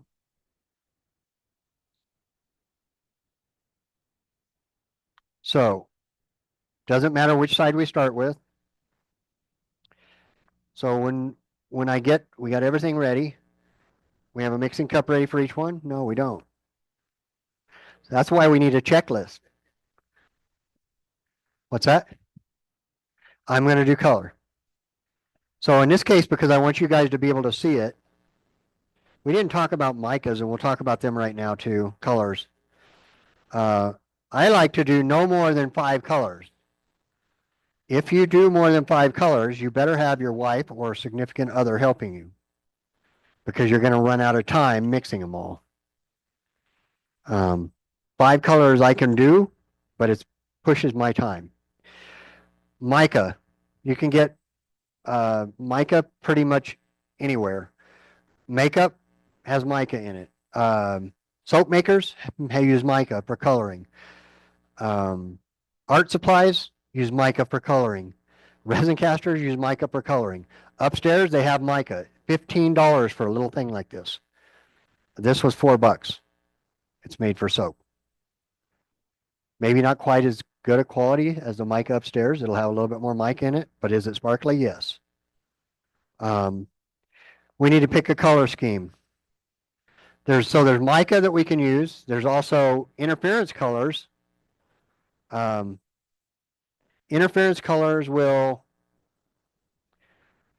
look, you'll be able to see they look one color, so it looks white.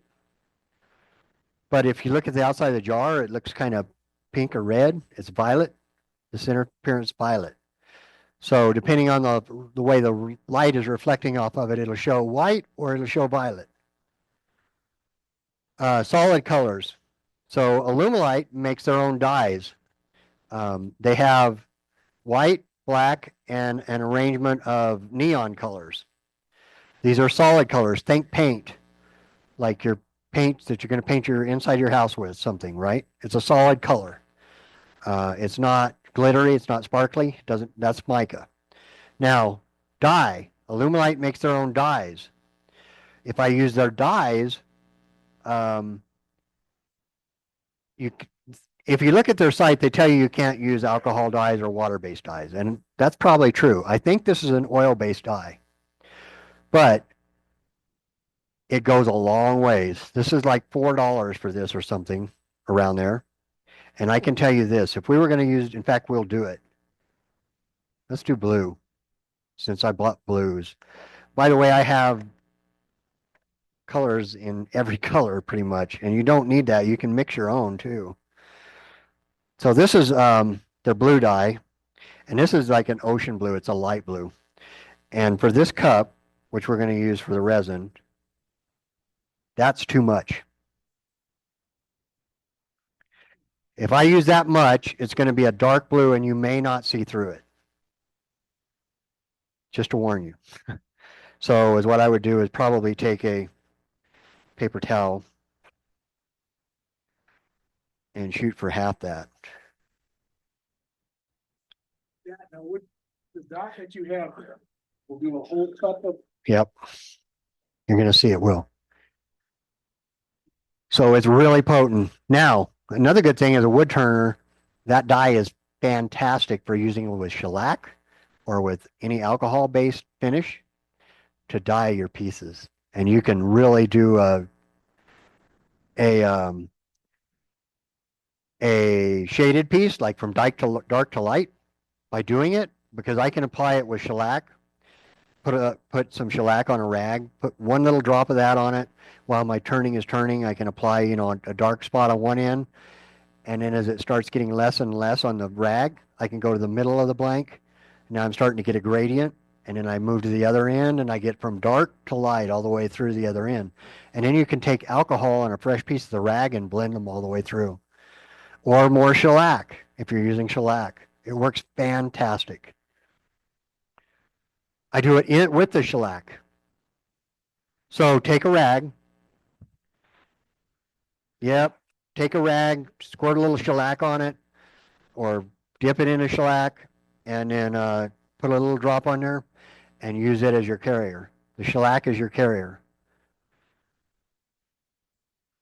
Almost any finish. You can spray anything over it then. You can do the same thing with alcohol, and then you can use any finish over the alcohol too, if you don't want to use shellac, but okay. So we got our first color. Uh, the differences in color we didn't really talk about too much. I want to just touch base on them. That pink is a solid color. It's not shiny at all. The rest of these are a little sparkly. You can tell the black is a solid color. Um, this is a dye. So that's dye, no other pigment in it. So that's kind of your differences. Not as bad. It stays in suspension better.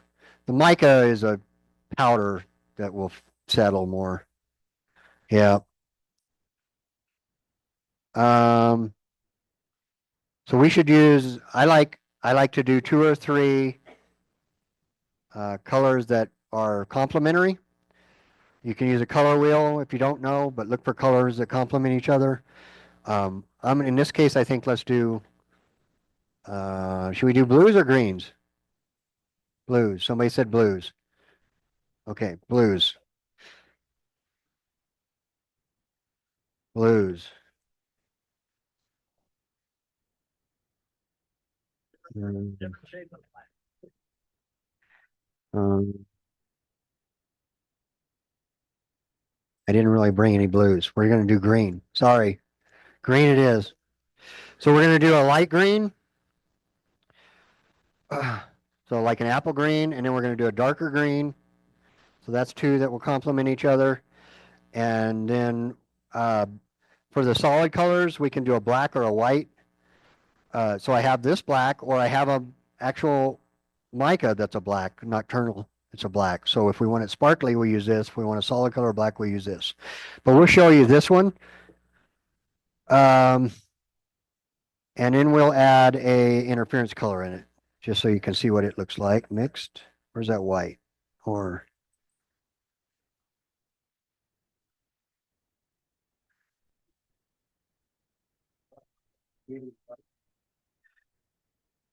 don't mix them together. Wait till they're. I'll show you. So that's 4 colors, and we have the dye. So that's 5. Okay. Find yourself a little measuring spoon of some sort. Some of the places, Nurture soap, you get these with them. They're great. For this whole thing, I would say 1 big scoop, maybe a half more. When we start mixing it, if you're using a popsicle stick to mix it with, if you mix it, pull up the stick. If you can see the stick through it, you don't have enough mica in it. If you're doing a pin blank. If you're doing a bigger blank, you're fine probably. But you'll have some, you may have more translucent. So the darker you want it, the more color you want, the more, these are micas. When we get to the solid color pigments, we do want to get a big squirt in there.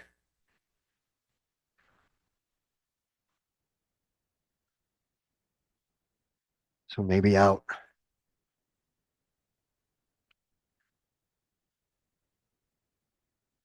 There we go.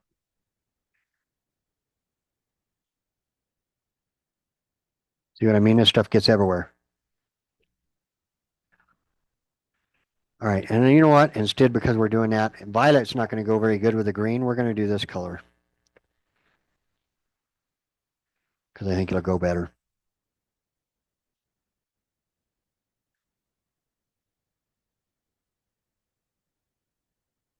Okay. Let's get this out of our way and this out of our way. Glasses.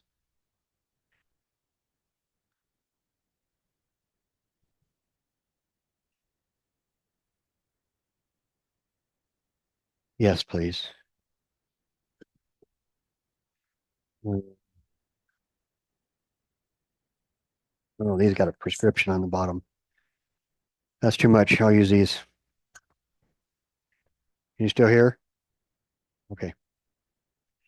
We want these over here by us. Get that out of the way. You need a stir stick for every color, right? You don't use the same one. I do use the same one. Yep. I go darker to lighter, and then it won't really matter. And in fact, we're going to use a paddle to do the main mix, just to save time with 5 colors. If you're going to use a paddle, try not to use it on full speed. You're introducing a lot more bubbles, really, that it just has to work harder to get out. So I 3D print these, but literally a 1/4 inch dowel rod, a popsicle stick, cut the popsicle stick in half, take your bandsaw and cut a slit, a cross slit, hot glue this in a cross, and you have a paddle. I use them for years and they're disposable. Yep, it's ready. Thank you. It is not ready. He's got it set to 25 pounds. We're going to up that. Good catch. All right. No, it's full. We said 15 pounds or 15 ounces, right? So here we go. Not yet. Clock doesn't start yet.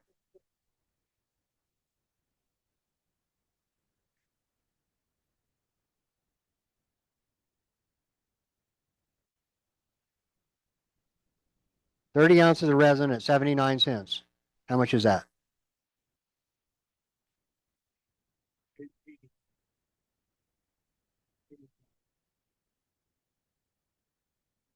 How much is it? Yeah, you guys are all wrong. There's no way. 30 times 0.75. How much is that? $24 worth of resin we're burning today.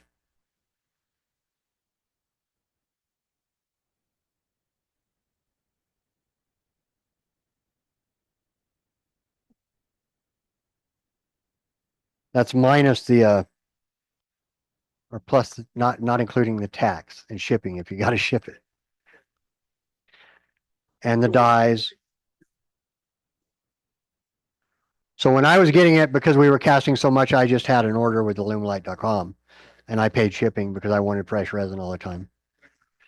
Tomorrow, if you want to go buy some, where would you? Upstairs or Woodcraft. Either one of them carry it. They carry mica pigments, but like I said, they're $15 a piece upstairs. This was 4 something. This is very good mica in my opinion. Jacquard makes it. You can get it through Dick Blick Art Supply. Hobby Lobby, they're $4, I think, or $5 a piece. You can get little bitty ones like that, or you can get bags of them on like Etsy and stuff. Yeah, and the question becomes, how good a mica is it if you're not buying a brand name and you don't know? I mean, how much mica does it have in it? So we haven't mixed yet. We've got exactly 15 on the nose. And that's what we want. Now, if I would have went over accidentally to 1505 or whatever, I would have made it 30.10, right? Okay. And it just went off because I waited so long. Now, I did have that on there, right? Yeah. No.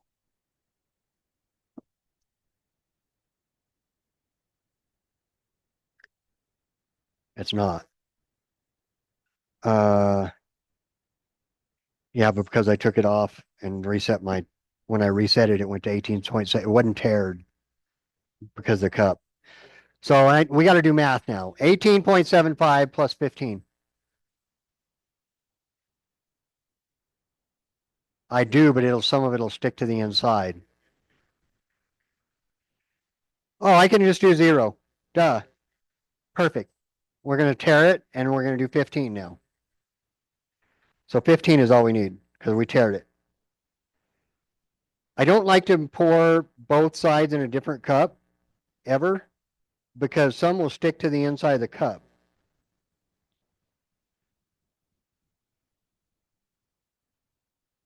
Oh yeah, but this one's had resin in the bottom of it already. So if it was a brand new cup, you could. We hit 15 exactly, so that should be good. Clock is now running.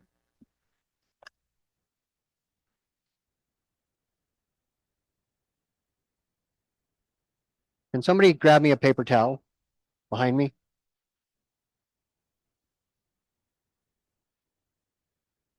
You can see when this stuff is mixed, it'll be stringy until it's mixed up. You can actually see strings in it.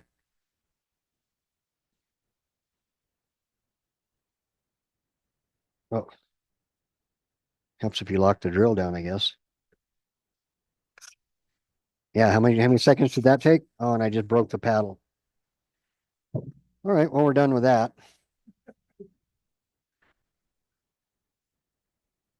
Yep. And look, already 4 spots of resin. And I haven't done nothing. I haven't even started pouring. Look, I've already got it all over my hands.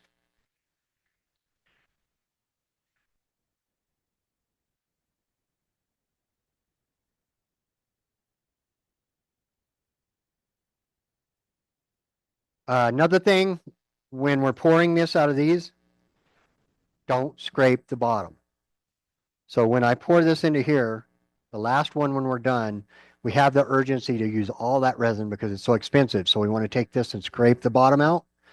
Don't scrape the bottom. Any unmixed resin, if I don't hit every single spot of this cup, will be stuck, one part of it will be stuck on one side of the cup, on the bottom somewhere. And if I scrape it, I got some unmixed resin going into the mix. Okay. Anybody keeping time? How much time? Okay.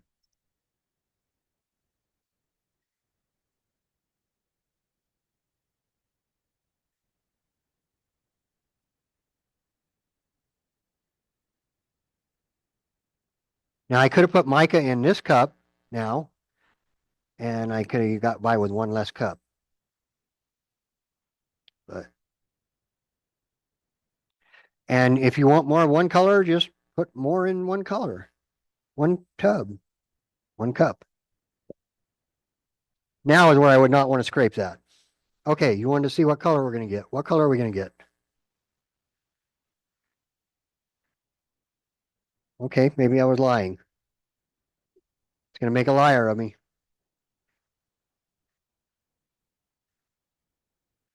Okay, might have dried a little bit. We will introduce a little more then. But I guarantee, what did I do with that blue? Quickly, quickly, quickly. Yep, yes. We're just going to put a little bit here. That's way too much. But see, that was a full drop.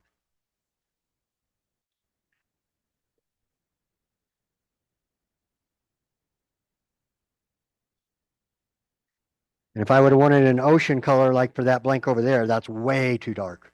You wouldn't even be able to see the things that are in the blank. So now we're going to go from lighter to darker. Temperature feels good on the cups. We still have time.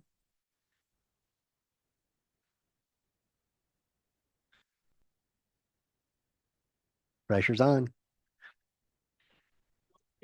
You guys got to realize too that this was in a 55-degree shop. So we've got probably we'll probably got 9 or 10 minutes is my guess.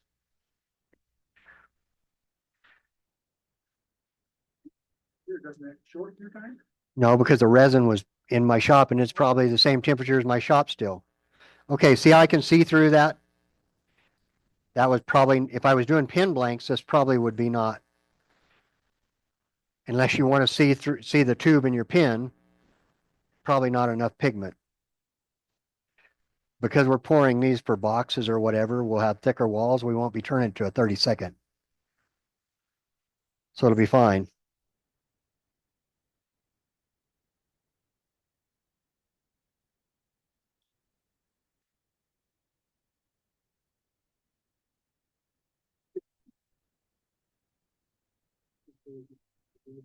Yeah, yeah, exactly.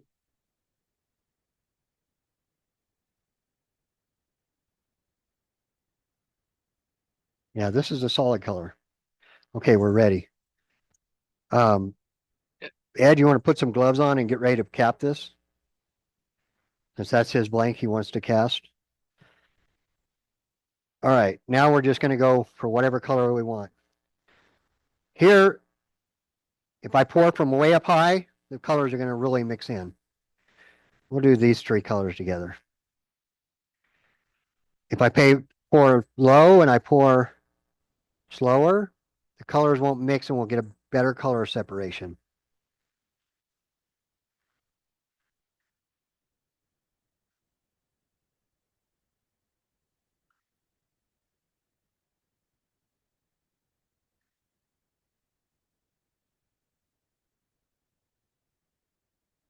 Some guys will take a toothpick or a popsicle stick and start mixing. I don't. I just let Mother Nature take its course. It's already going to be mixed enough.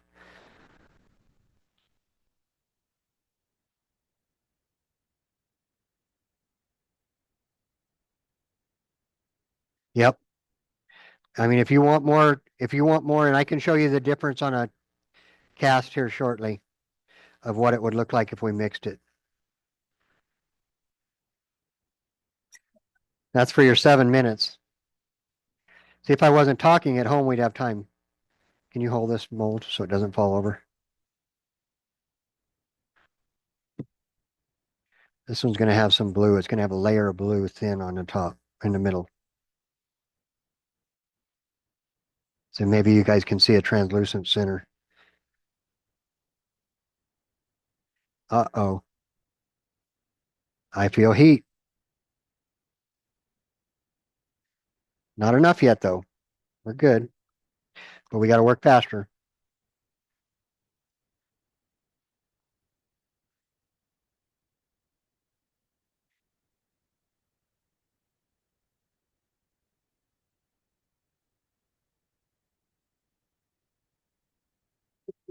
So he says,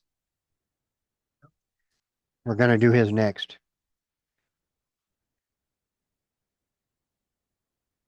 Ready, Ed? Now you can just move yours to the center afterwards. Yep.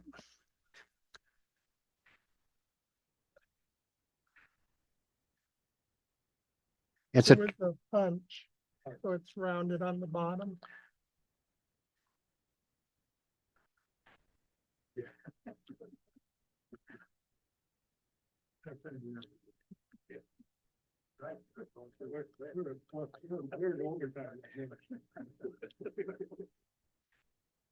okay. And we got enough for this little one, not the big one. And I'll tell you why shortly.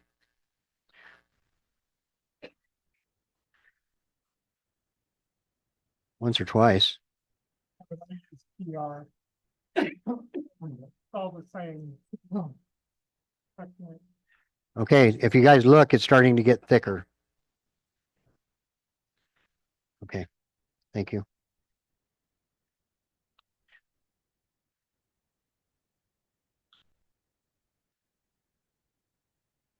Bob was a party that never went inside the table. It was just beautiful.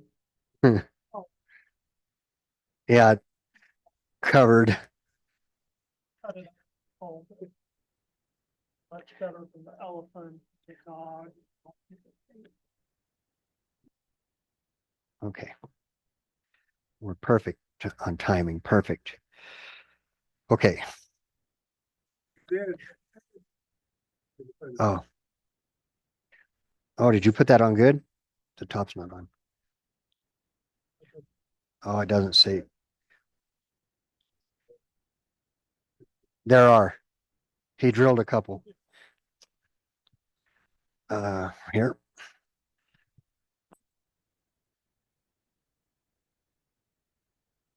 When you're tightening these down, do a cross pattern. Don't do two on one side. Um, these pots have a rubber gasket on the inside of the lid. If they start, if you fill it up to 40 pounds and you come back and it's at 30, it means it's got a leak. It might be around that seal. Vaseline is your friend. Those seals dry out. It's a rubber seal, and it'll help you to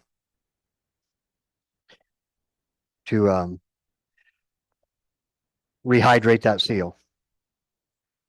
So I shut the valve, plug it in, watch the gauge.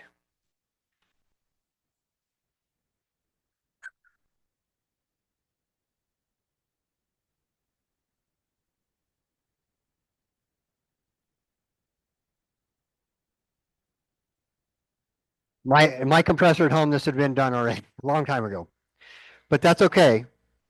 We're already at 30 pounds. So it's already doing its work.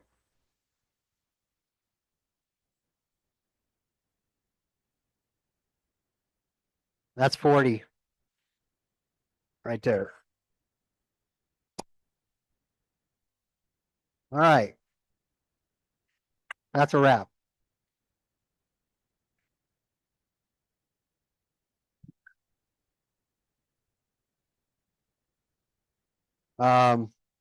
Yeah, just a little mess. And you can see, I mean, it just happens. It's messy. So we can.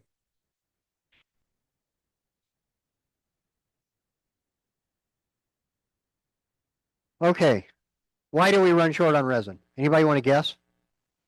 We thought we had enough to do this mold too. No?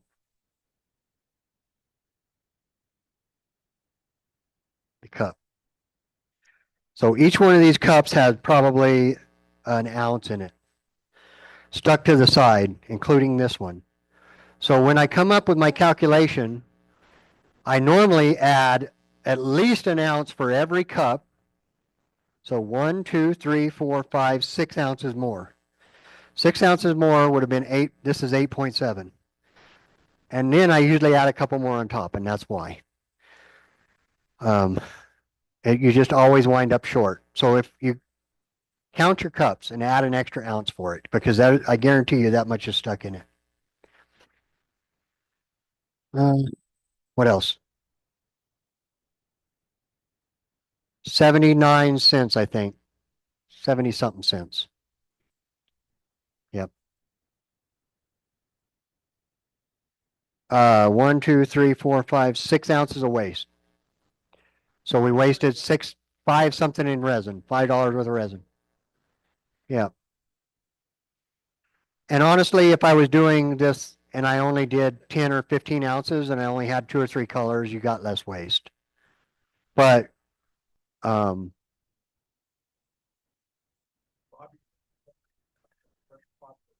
yeah, so we need to somebody set a timer for an hour.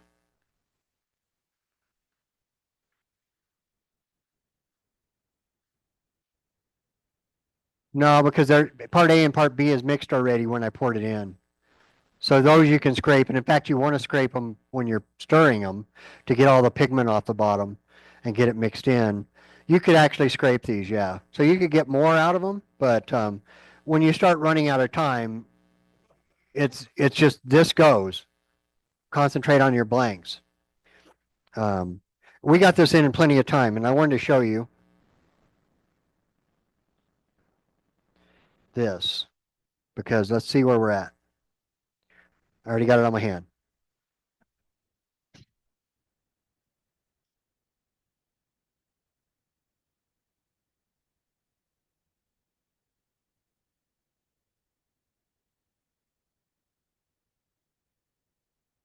Okay, you see how thick that is? How long it took to get to the bottom? So that is to the point that it better be under pressure. That's just too thick.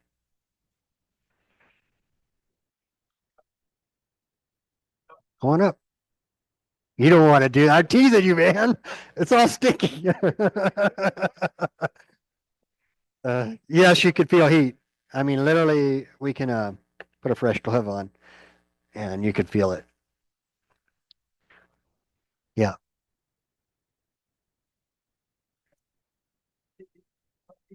yeah, yep, yep. So that's an epoxy that they're doing. Um, and we talked a little bit about the difference in epoxies and why you'd want to use that to begin with, I think. So it's probably about 120 degrees, I'm guessing. Which is about, I think Lumelite says 110 is when you want to have it under pressure. But so back to the river tables. Epoxy's great for river tables. You have more work time. You don't have to put, you can't put it under pressure with this. You can't do a tabletop under pressure or a chartreuse board or whatever it's called. Um, so epoxy is your friend with it. That's why they use it. And then when you do it, your pour, because the mica you have, it takes so long for this stuff to cure to even get hard that a lot of the pigment settled out. Now you got a glass-like surface that's clear on top of that color. So it makes it ideal. It looks more like a river compared to this being a solid color blank when we're done.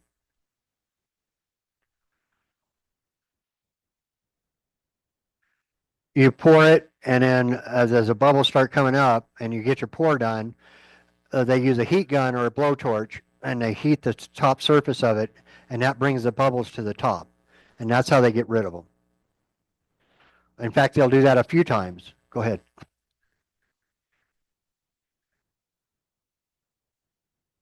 What's the advantage of using clear? Yeah. Besides time, your clarity and your blank. So if I was doing this one again, and I wanted a translucent blank where I'm going to see through it when my project's done, I would use clear Lumelite, clear. What is it? Amazing Clear, I think it's called. No, it's not Amazing Clear. Water Clear. Let me look here. It is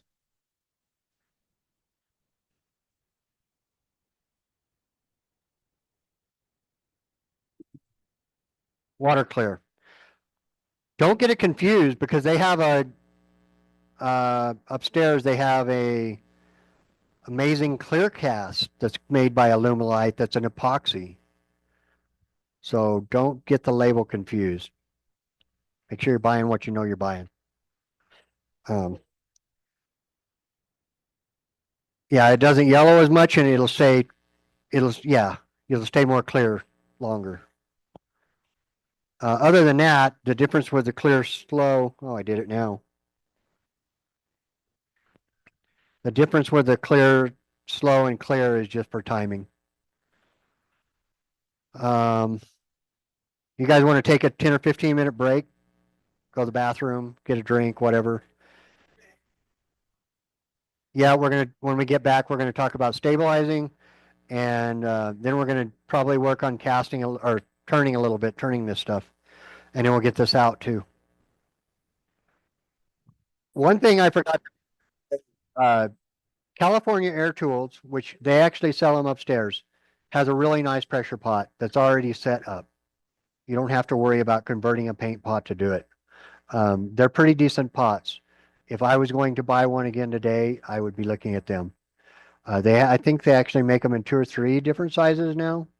Um, so kind of keep that in mind when you're buying your pressure pot. If you're going to buy one, what size projects do you want to go with? This will do probably, for me, it would do 95% of what I want to do. I think do you have one? 60 or, yeah, I think they're 60 rated. No, they're not bad. Oh, no, price wise, they're like 300 or something. Yeah. Pounds of pressure. Yeah.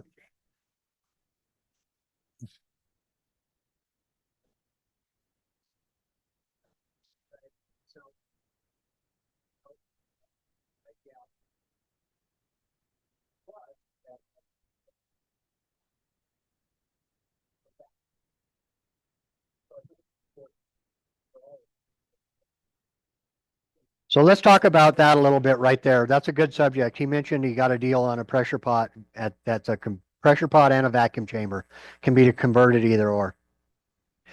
Uh, I mean, it's a good concept, but it's kind of a bad idea. And here's why.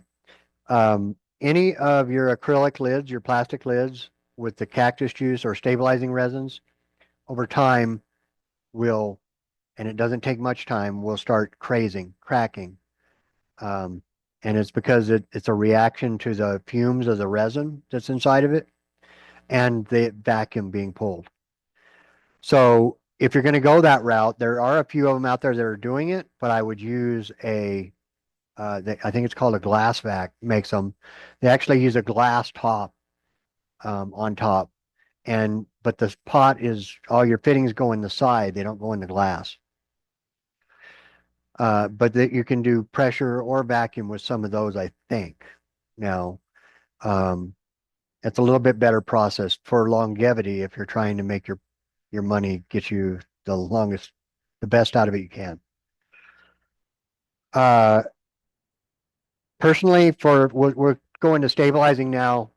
Turntex.com is basically the founder of stabilizing resins. Um, I don't know how many years he's been in business, but he created this formula for this. And there's 3 or 4 or 5 knockoffs of it out there now that you can get. Some of them are just as pricey. Some of them are a little cheaper, maybe. Curtis Seaback owns this. He's just a great guy. It's a great company. He goes to SWAT. He goes to some of the symposiums. Stand behind his products. If you ever have an issue, he's a phone call away. If you ever have questions, his website is thoroughly detailed, and you can just find a ton of information on it. Because of all that, personally, I would go with him for stabilizing resins. I just think it's his business practices is just way better. He sells vacuum chambers. He sells them. They're basically a PVC tube that's clear. And he sells them anywhere from, I think, a little 3-inch one that's only like 12 inches tall to, I think, an 8-inch. He makes custom ones too, like 8-inch by 3 foot tall. The downside to those is that if you're doing stabilizing for wood turning, if you're a wood turner that turns a lot of bigger stuff, they're not ideal because you can't do a bowl unless you want an 8-inch bowl or a 6-inch bowl. You can't do that size of a blank. Where some of the glass vacs are more of a pot this size, they're a little wider. You might be able to get a bowl or something out of them. They're a little bit pricey. You also need you need the chamber. His come completely set up and ready to go. You don't have to do any messing around with fittings or anything. I've used mine. I've used his that I bought from him for almost a decade without any issues. In addition to that, you need a vacuum pump. You can't use really you'll have a harder time with the oilless type pumps that you use like for your vacuum chucking. I know like who is it that sold those? Yeah, there was a guy that sold them all the time. Anyhow, they're a conversion. It works off your compressor, and they're an oilless, and they just don't build enough pressure. You need to be able to maintain that pressure, and not just build it. You need to maintain it for hours at a time. Yeah, days sometimes exactly. It's not uncommon to sometimes have something in a vacuum chamber running for 3 days to really pull full vacuum till the bubbles stop. So that depends. A lot of that will depend on the density of the wood and how many cavities it has in it, and just everything else. How rotten it is. There's a lot of factors involved. How hard a wood it is to begin with. So vacuum stabilizing compared to casting. So why do we need 2 things? So think about it this way. Casting, we're filling voids. We're filling holes. Okay? Or we're adding volume to a piece, adding height to it, changing the dimensions. Stabilizing, we're not doing any of that. None of it. It will not fill voids. It will not build up on top of a piece. I mean, other than the little bit you just seen right there that was cured. Is what it does is basically it's a liquid. It's very similar consistency to water. And when we dry it, it has to be, your wood has to be completely dry. And I'll talk about drying it here in a minute. Don't let me get away from that because it's important. You'll dry a piece or a bunch of pieces, and then you're going to put them in your vacuum chamber. And you're going to pour this vacuum or this, in this case, cactus juice. That's what his product's named. Over it, and you cover it up, and you cover it up by a few inches at least. Totally submerged in the juice. No, it's totally submerged in it. Now it's in this chamber, and then on top of this chamber is your vacuum fittings, similar to this pot, except for you're hooking a hose to it with a vacuum pump on the other end instead of a compressor. And you're going to turn on the vacuum pump, and is what's going to happen is you're going to see all these bubbles start coming out of that wood. And I mean, it's like this blank. It's just a cloud of bubbles start pouring out of it. And some of them will be big, and it'll start boiling on top because of all the bubbles coming to the surface. And the object is that we want to get, that's all the air coming out of the wood. That's all the air coming out of the fibers in the wood. I mean, the microfibers. That's what making that wood up, the particles themselves. That's air coming out of them. We want to get all that air out.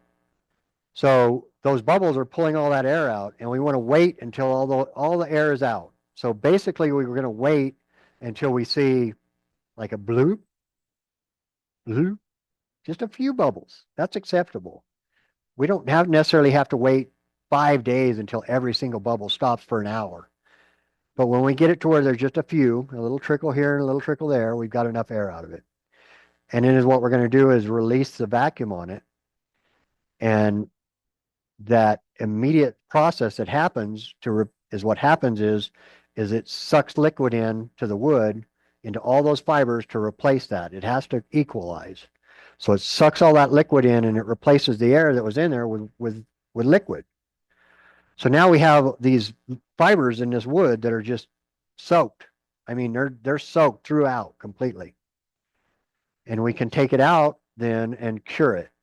And the curing process is we have to have a way to dry it. And to dry it, we have to get it up to 220 or something, I think. 200, I don't remember now. 185, I think. So we have to get it up to 185 degrees. And then we have to get the inside of the blank to 185 degrees to cure it. So, and I'll talk about ovens to cure it here in a minute. So we basically put it in an oven. We're going to cure it till we think it's good all the way through.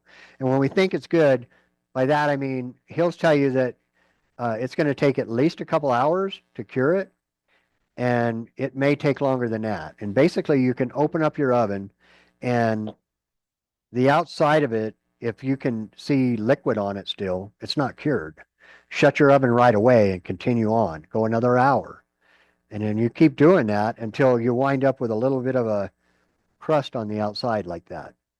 And once you get that crust on the outside of it, then it's cured, and it should be cured all the way through. Everything that didn't get used up inside this blank can be reused again and again and again, which is good because that cactus juice is expensive as well. It's like I don't know, a couple $100 a gallon or something. 100. Look and see what it is now. I don't remember. Get that foam. Don't let it suck up into your foam. Yeah, right. So in your chamber, however big your chamber is, if you've got a piece in there, a piece of wood that's this size, right? You want a chamber that's got 6 inches of headspace above it. You're going to cover it with 2 inches of liquid, at least. And we want 4 or 5 inches at least of air, because all those bubbles, if they start getting into your air line that goes to your vacuum pump, it'll fill your vacuum pump full. 90 bucks a gallon. Sorry. It'll fill your vacuum pump full, and then you've got a mess in your vacuum pump. So the oilless pumps, they say, I used to change mine about every fifth, sixth run. I just change the oil in it, because that liquid will go right into the oil in your pump, and it'll destroy your pump over time. They also, some places make, and I did too when I was doing a lot of casting and stabilizing, was made a water trap. That's basically an inline trap that has a V in it. I made it out of PVC. So I plug my vacuum, my pump is here. I plug an air hose into my vacuum separator. It has a V in it. It's a piece of PVC with a Y. And what happens is any liquid that comes in from the chamber goes down and gets trapped in the bottom of that 90 or the angle and doesn't make it into my pump. So that was something I made that really helped to keep the liquid out. So there's ways to do it to help you, but you're not going to probably be doing that much vacuum stabilizing. I would just think every 5th or 6th time, change the oil in your pump. It's pretty cheap. Ovens. So this stuff is very, very, very flammable. Very, very, very dangerous. It absolutely is. I'm not going to lie. I've heard of numerous people that do vacuum stabilizing or vacuum casting and vacuum stabilizing and casting that have burnt down their shops and their entire houses. It's very dangerous. Are there safeguards? Sure. Here's some talking about, let's talk about them. So when I was doing it, if you have an old smoker, electric smoker, perfect for drying wood. Absolutely fantastic for drying wood. It can sit outside. It's weatherproof. It's not in my shop. It's a lot less risk. Because drying this wood, we have to do this for days, and I'll talk about that here in a minute. Now, curing. Curing is a different story. By the way, if you're going to cure, whatever oven you're going to use to cure it, do not cook food in that oven ever again. It's very toxic. Nope. Nope, you cannot. So you can use it to dry your wood, but I wouldn't cure in my good smoker. $100. You can catch them on Craigslist for 50. That's your best option. Yep. Best option. Yep, the electric one. Nope. Now I've got a convection oven for curing. That's a taller one. It's probably 14 inches tall. And I use just the bottom shelf on it. And that's what I cure in. But I'm also not usually curing stuff that's over this high. Because otherwise I run out of room in my oven. You can't get this resin anywhere near a flame or an element in a burner in a stove because it is flammable. So you got to get a couple inches of headspace at least above it. I used to do this in my garage. That was the only place I could do that. I also had bought a fireball. You can get a fireball on Amazon for like 30 or 40 bucks. It looks like a little bowling ball or a soccer ball. Comes with a little stand. You set it right on top of your oven. If flames hit it, it blows up and it's a fire extinguisher. And it puts out the whole fire, hopefully. So that's a fail safe. But I also only cured when I was in my shop, which is right next inside the garage, so I could keep an eye on it. Drying the wood. Why do we need to dry the wood? Because we got to get all the moisture out. If there's moisture in the wood, if I want to stabilize this piece, we're at 18% moisture basically in my shop. All my wood is about 18% if I put my meter on it, just from the atmosphere. So that's just humidity. So this is holding, if it's, presuming it's not green and fresh cut, that's just assuming it's been in my shop for a few years and been cut and dried, as dry as I would turn it, like I'm going to turn it. And if it's got 18% water content in it, then 18% of this blank when I'm done will not be stabilized because the stabilizing resin will not take the place of water in the blank. It just won't. It doesn't take the place of it. So you have to get as much of the water out as you can. So we have to take a blank that you think is dry and put it in, like we said, a smoker or some type of an oven to dry it. You could use your oven inside the house, but some woods will stink, especially like cottonwood or elm I mean, they just stink already. So I probably wouldn't unless you want your significant other to kick you to the curb. So basically the drying process is we take whatever wood we want to dry and stabilize, and I use my scale. Before I even take it out to the smoker or whatever I'm using, I take the scale and I'm going to turn on a scale. It's at 0. That weighs 24.3 ounces. And I'm going to write 24.3 on it. And now I'm going to take it out and I'm going to put it in my smoker. That's what I had. And I've got to get it to above boiling, which means 200. I think when I looked it up, it was like 218 degrees at 218 or something is ours.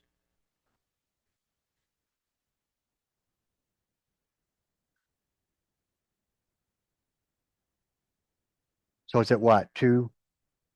190. So we got it at our climate height elevation, we need to be at about 190.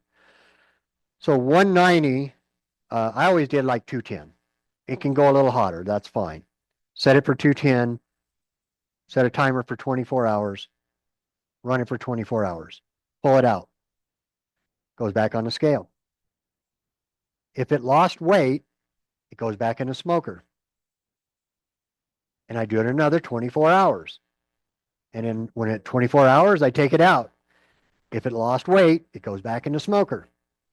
And I do that until it quits losing weight. Once it quits losing weight, all the water is gone in the blank. That's the only way to know that your blank is completely dry.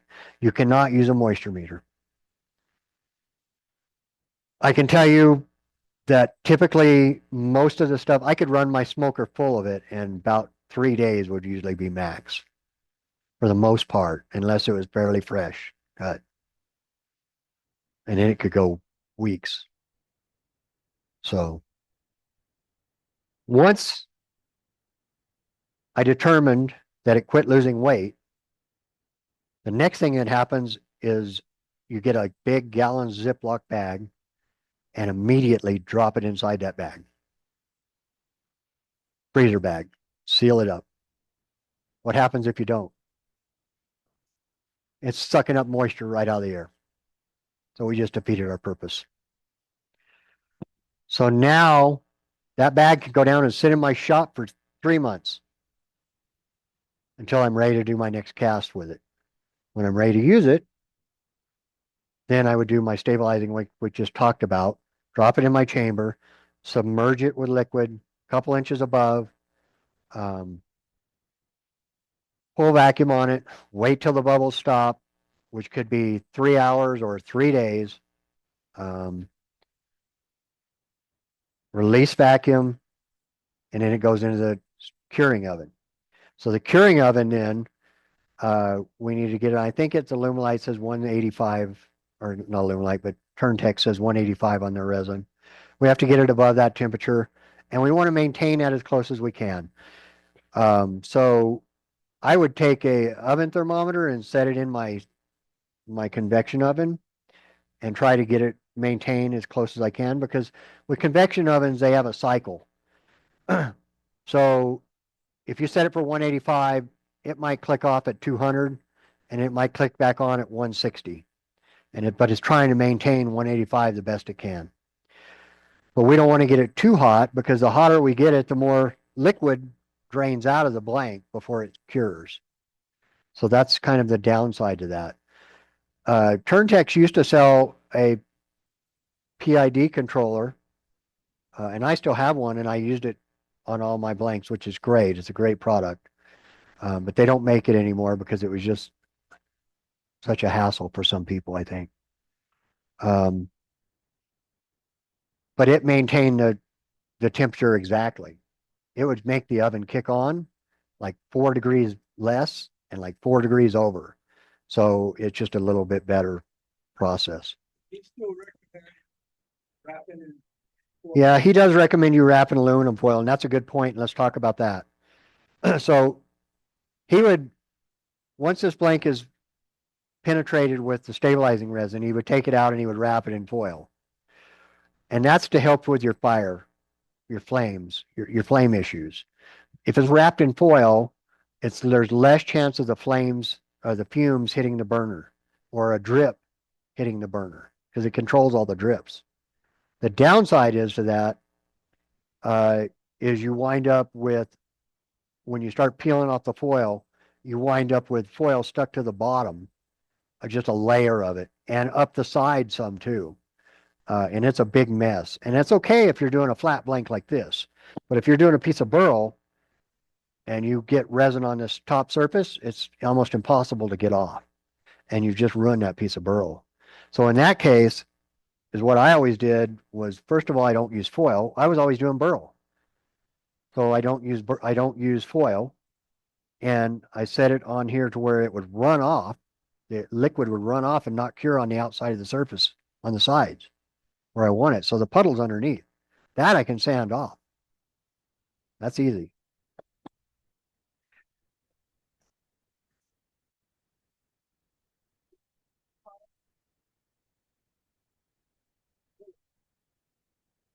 Yeah. Also, so, so the liquid didn't run out everywhere. It held more liquid in the foil. Tended to. It does, but I think it all winds up still on the outside of the blank. My theory, maybe a little bit more inside. I don't know. Yeah, it's a real pain in the butt.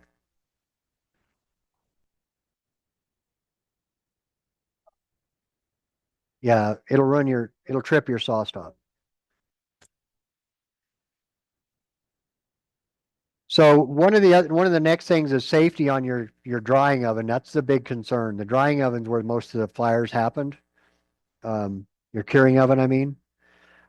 And is what I always did was, most of your ovens come with a tray, or if they don't have a tray, they have a wire grate or rack, right? Or a few of them even. And I would take that wire rack or that tray and I would line it with foil, cover the whole thing in foil. And then I would put one as close to the bottom as I can. And then I would put another one on top of that, a half an inch away or whatever your slots are, right? Lined in foil. And then I would put another one on top of that that had my blanks on top of it. If I had room. If I didn't have room, then one of the grates comes out. The point is, I've got 2 layers to get through before the juice could get to the burner underneath. And the foil will catch all that liquid, because there's going to be some liquid come out of it with the heat curing. Quite a bit, more than you think. So if you got a pan, that's ideal so that you can actually trap that liquid, because you might wind up maybe with 1 pour, it'll be 1/8 of an inch thick on the bottom. With 2 pours, it's 1/4 now. I mean, and it starts filling that up. But with the foil, after a couple pours, you just take it out and put a new foil in.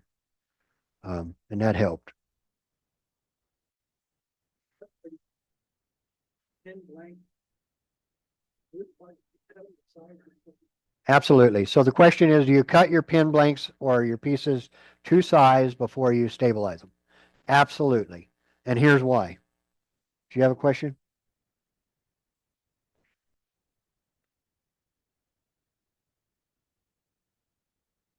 It's 2 now? Oh, wow, that went fast. Right? Well, we're not going to get to much to this then, but we'll go over what we can. If you have time to stay, I have time to stay. I'm in no hurry. So yes, I would absolutely, if I need a piece this size, I would not stabilize this whole thing. I would cut this piece this size first. Reason being is, first of all, that's a lot of juice to cut. I'm going to waste a lot of juice doing it. So use the juice you need right away. And second of all, it's a faster process with a smaller blank. It just is. So I would always cast these just a little bit bigger than my mold. And if you look on uh, this, that's why you see a skin on the outside. So I would always cut it a little bit bigger than my mold. And then that allows you to get rid of anything on the outside with a sander before you cast it, and then be able to still drop it in. Um, and you can shape it a little bit afterwards. So that's just a thought. Are you okay staying, Rolly? Okay. Well, we're almost done with this part of the discussion anyhow. Yep, very. No. Yeah. Don't use punky wood. Don't use punky wood. Don't use soft pieces of wood. I mean, that's your option. And just realize that you may feel and accept it. Or don't cast wood. My suggestion is if you're going to get into casting, don't cast wood to begin with. Make resin blanks. Get that down. Learn to do resin blanks, solid resin blanks. These make awesome boxes. They make awesome handles. They make all kinds of awesome stuff. Acorns, threaded acorns. I mean, you can do all kinds of stuff with them. Tons without even introducing wood into it. And then if you want to get creative, there's things that you can put in it that you don't need to stabilize. Pine cones, you don't have to stabilize them. There's not enough there. Alder cones, um, plastic, different kinds of plastics like are in this. Um, you don't have to dry them. You don't have to stabilize them. You don't have to worry about the fire dangers. None of that. And you can still come out with cool blanks. So we're going to go into this unless everybody has more questions on stabilizing. Go ahead. No. If you use a nice dense piece of wood, you do not. You do not have to stabilize it. But you have to accept the fact that you may feel a little ridge there with the humidity changes. The whole thing is you want to try to get, once you get used to cutting this resin, you'll see how it cuts. You want to try to match that density so that it's an easier time to turn, polish, and sand. Um, that's the basics of it. So anything harder than this resin or as hard, and I would say that's pretty doable. Okay. Okay. It's gonna get loud.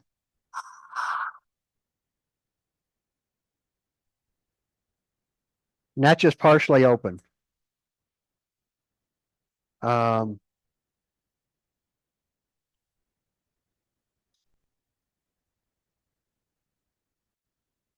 sorry.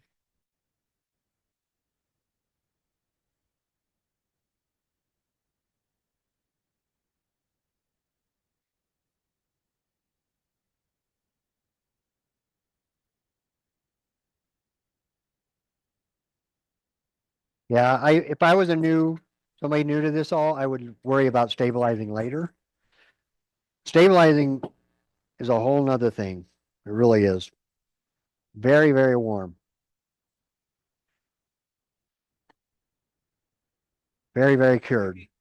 You can pass this around. It's a little sticky on one spot.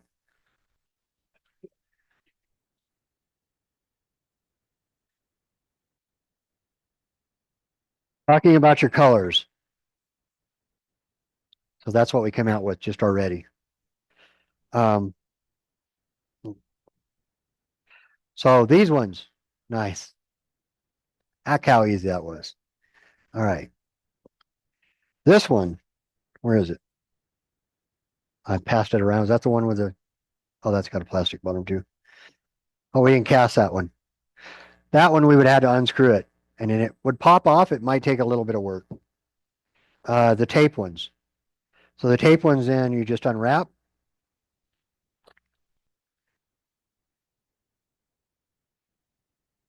They can be a little bit tricky depending on whether we got enough mold release on them. Look, we didn't have any spills though. All of them are good.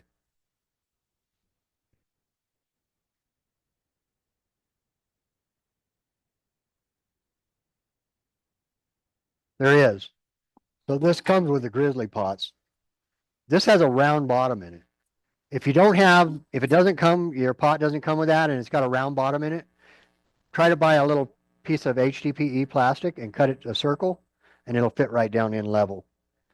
You want to peel? I know, I'm putting you guys to work.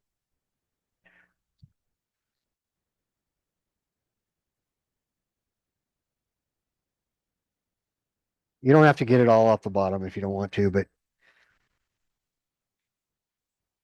and if there's duct tape on it, don't worry about that.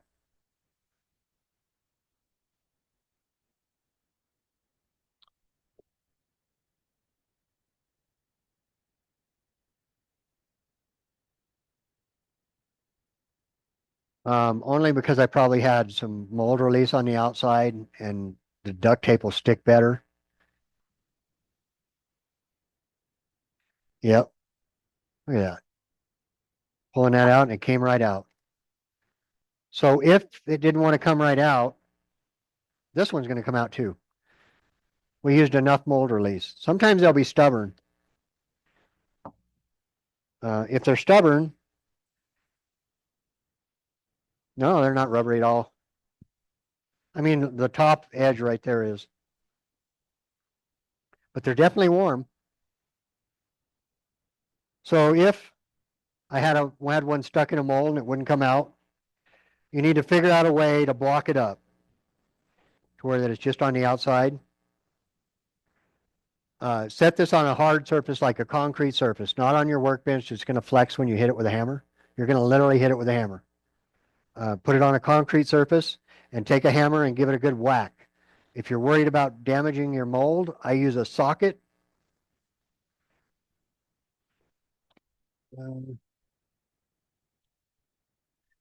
I take a big, like a 3/4, 1 inch socket. That's a tall one. And I set it down in top, that's something that'll fit inside and I hit the socket. Usually it only takes 1 or 2 taps and it'll pop right out.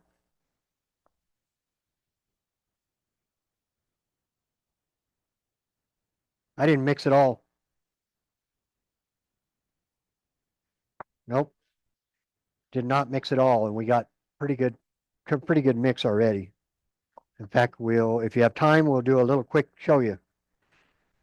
So that one kind of looks like those on the outside, right? It's got a skin on it. So this one, I already just put it between centers and turned a tenon on it.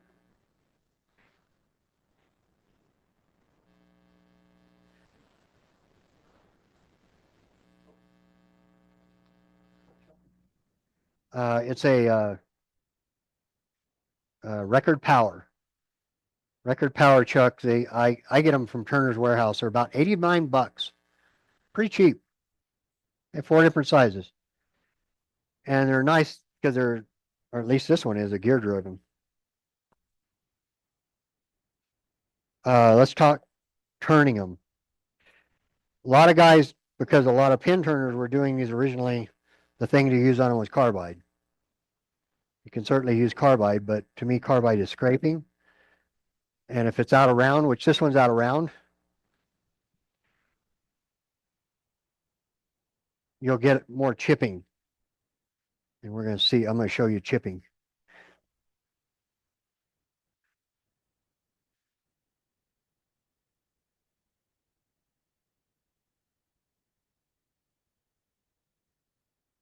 Oh.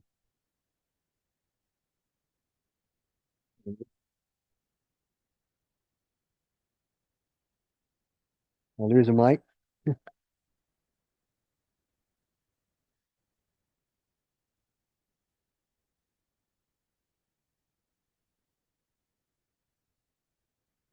Right.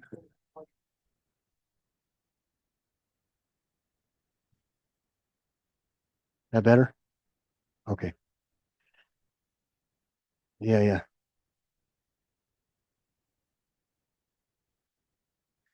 Thank you.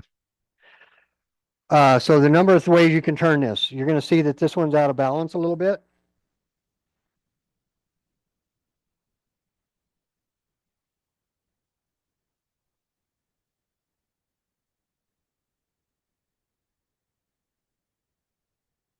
You can see it's got chatter out here. So it's not completely true. And that's because I didn't have my centers quite right when I turned it between centers to turn the tenon. It's fine. You can use your roughing gouge if you have a small one. You can use a bowl gouge. You can use a carbide tool. You can use a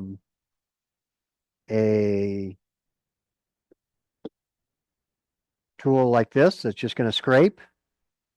You can use a parting tool. One of my favorites is just using a bowl gouge. Speed is your friend with this stuff. It's just like any turning though. We've got to get it balanced before we bring up the speed much. And that becomes an issue with the bigger blanks. We got to get them balanced. So safety becomes into play just like with your normal blanks. I would turn this up as fast as I can before I can start getting vibration, and then start cutting at that point. And then if I get it to that point, pin blanks, with resin, I turn it full speed. Fast as your lathe will go. And it has a lot to do with the better cut quality that you're going to get. So we're just going to round this one real quick. I've got this rolled over, if you can see it. I don't know if you can, but it's rolled over basically whatever you want to call it, 12 o'clock or 9 o'clock. So there's 12, there's 9, almost all the way over. Just like I'm trying to rub the bevel on the last cut on a bowl. That's the same cut I'm trying to make.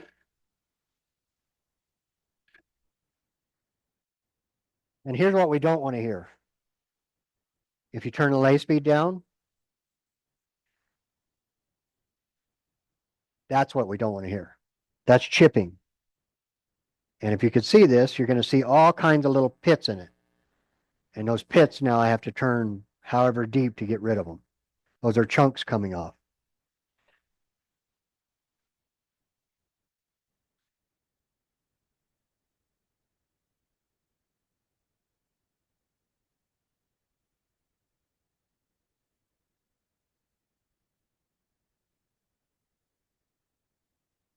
You get a fan going sometimes.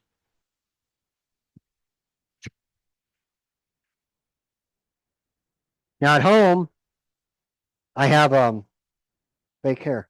At home, I have a brass brush, and while it's running, I just hit it with a brush and it comes flying off. So that's one way. Another way, like I said, with any kind of a scraping tool. The idea here is little bites. So I want to take a 16th bite. So I'm going to come in right here.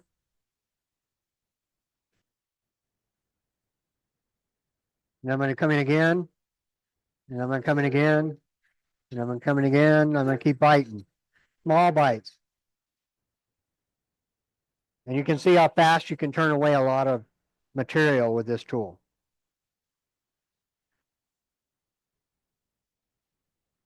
Parting tool would be the same thing, do the same thing.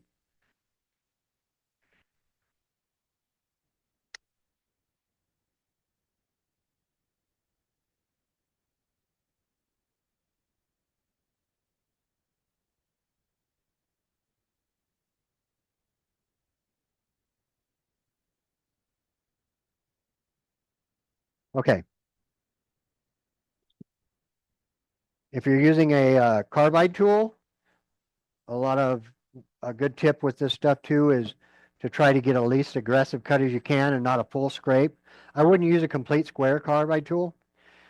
If you do, use it like that tool where you're just nibbling a 16th at a time. You're not using that whole carbide to cut in, because if you do, you're going to get chipping. The more aggressive you try to get with it, the more it's going to fight you. Another tip with a carbide tool, I use the slight radius ones. So they're barely radiused. 1 degree or 2 degrees or something, barely. But that really seems to work well. I will also take it, instead of running it full flat, if this was my cutting edge here, I will also tilt it and get more of a shear scrape, more of a shear cut. You're just taking off less at a time. we're gonna take now and we're just gonna clean up this outside edge and then I'm gonna show you how to sand this stuff and we'll be done.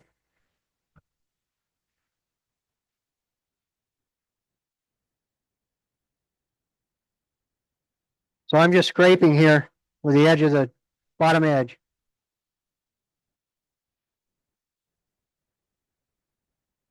And I want to expose what's inside. We're gonna round this corner. Listen for that noise. If that noise gets much louder, you're pushing too hard. That's vibration. Vibration's your enemy. This will make you a lot better turner because vibration will start chipping and you'll learn to listen for those frequencies and you'll know it with wood too because it does the same thing. It just doesn't chip as bad.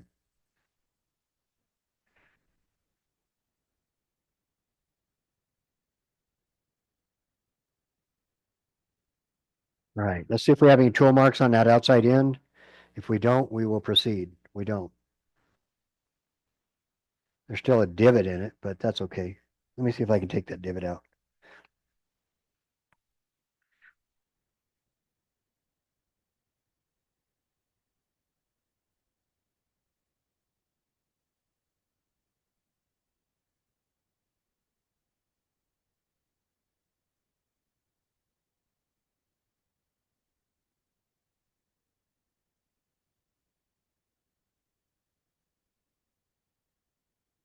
Just got it. Not quite. That's all right. Okay. So we've got our piece shaped, ready to go. You can tell now quite a bit of difference between oops,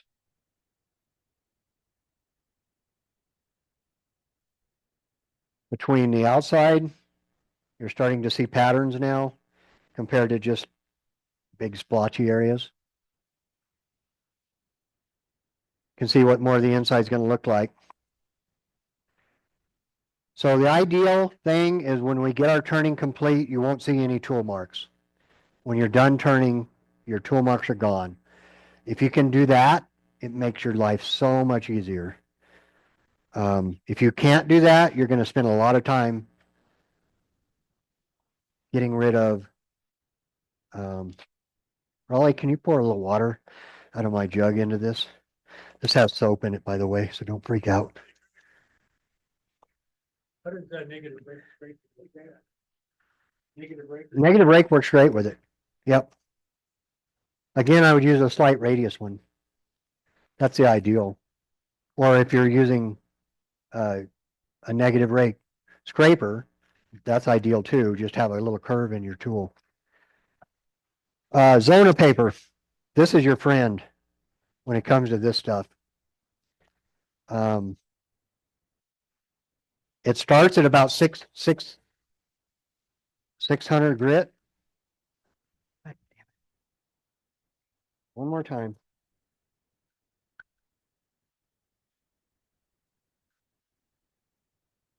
Only in a demo, right?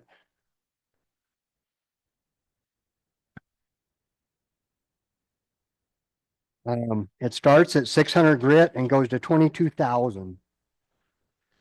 So when we're done, we're going to be 22,000 and we're going beyond that. So we can try to get all this off there now. Now we can turn our lathe down. We want to be 1,000 or so or below. I usually shoot for a little under 1,000, just a hair. Right in there. What's that? Yeah, so heat is not your friend. Now heat is your enemy. Oh, I have one more thing. Oh.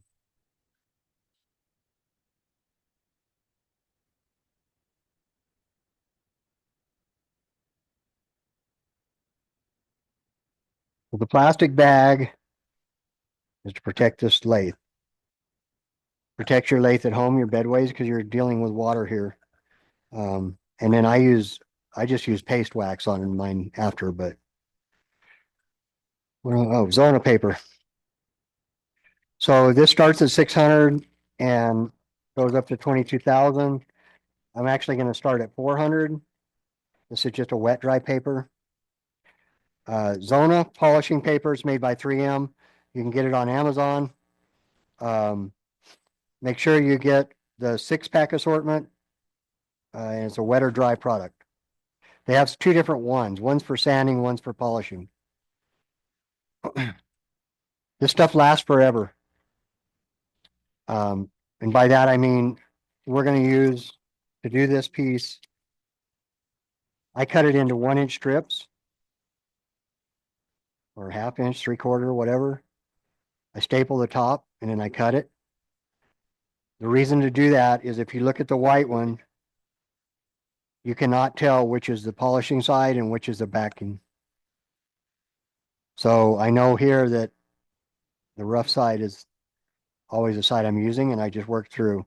We're going to use that much of this sheet to do that much, and I can still do another whole turning with it. So, all right. So I use a little bit of water. Normally it's hot water, and this has a couple drops of dishwashing detergent in it. Just Dawn or whatever my wife has. It acts as a lubricant and it makes my hands soft. So 400 grit, 1,000 RPM.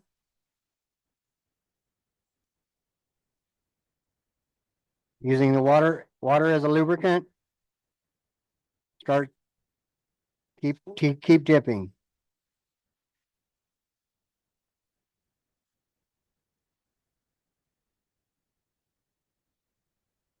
So this is making sure that I don't have any tool marks. Any ridges, any high spots. If I had tool marks, I would start wherever I needed to get rid of them. 240, 220, 180, whatever you got to do to get rid of your tool marks. The bigger this is, the longer you're going to polish though.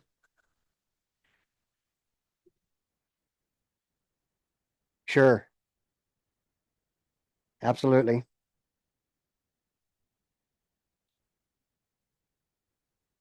Okay, that's nice and clean. We have no tool marks at all. So now we're going to go to the yellow or whatever color you want to call that. That's our first grit. It's the roughest one. You can feel it. So that's a 600.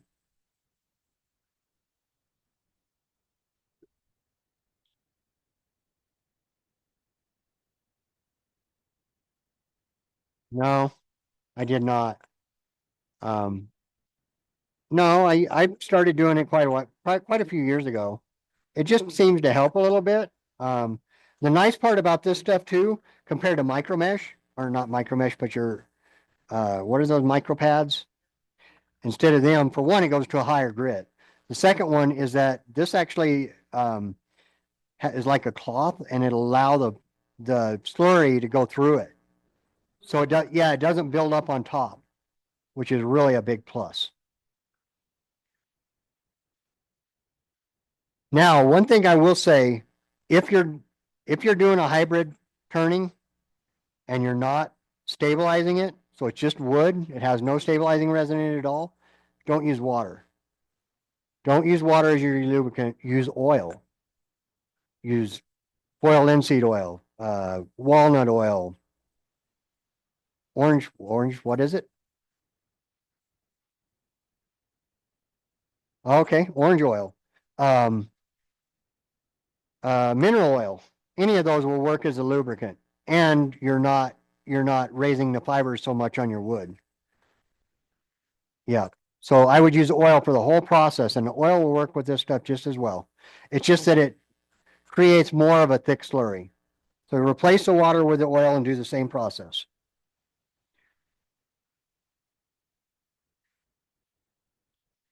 Any kind of plastics, this stuff was just king on. I mean, it really is.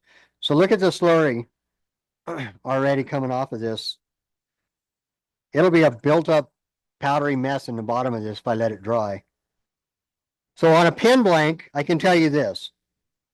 If I was doing one of these pin tubes pieces right here, I had it on my lathe and I'm doing the same process, right?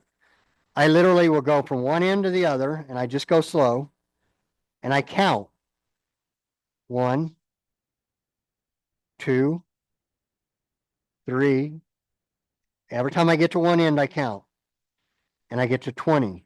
I get to 25. If I get to 25, I'm good. I know that works on a pin blank. When you get into your bigger blanks, that number needs to go up because you're turning slower on the outside of the blank or turning. If you're doing a big blank like this, you might be there for 5 minutes between with each grit to really work them. If you're doing a big blank and you're having problems with scratching, I would stop. If this was a piece, I did it radial with a lathe on, right? I would stop. Then I would go with the hand, lathe off, sand this way. Okay. Now go to your next grit with a lathe on. When you stop, look at your, dry it off and look at it. If you still see marks running this way, you haven't sanded long enough with that grit. That's how you tell on your bigger blanks.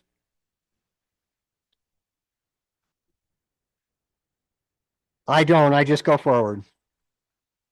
I don't have to overthink it that way.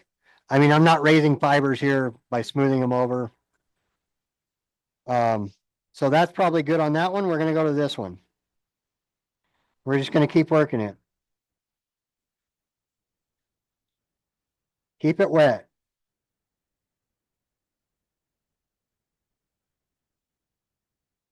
With one of these pieces of paper, I can do probably 5 pins, one of these bundles. So that bundle of zoner right there, I think it's a 9x12 or 8x12 sheets that you get, and it'll last me 4 years probably. All right, now we're going to go to the next one. I'm probably not taking quite as much time as I would normally.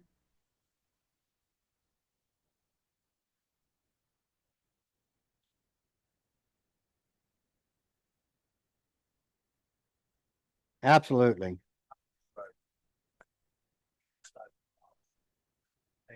Finger inside. Yep. Unless it's something I can't stick my finger in, and then I don't care. It just doesn't get polished. Wood turners are the only ones that feel it anyhow. I love making boxes out of this. It's my favorite thing to make boxes out of.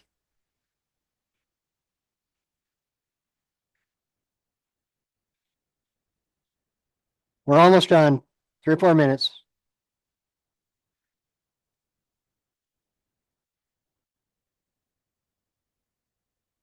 So I am rushing it just a little bit, but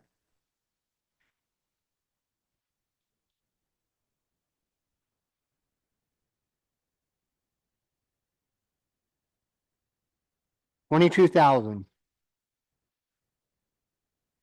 At this point, I would not use a paper towel really even because your grit is higher on your paper towel. You can, but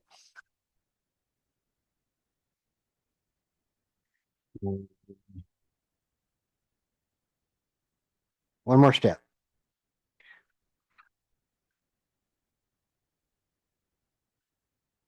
Well, I've seen them. What I do with them?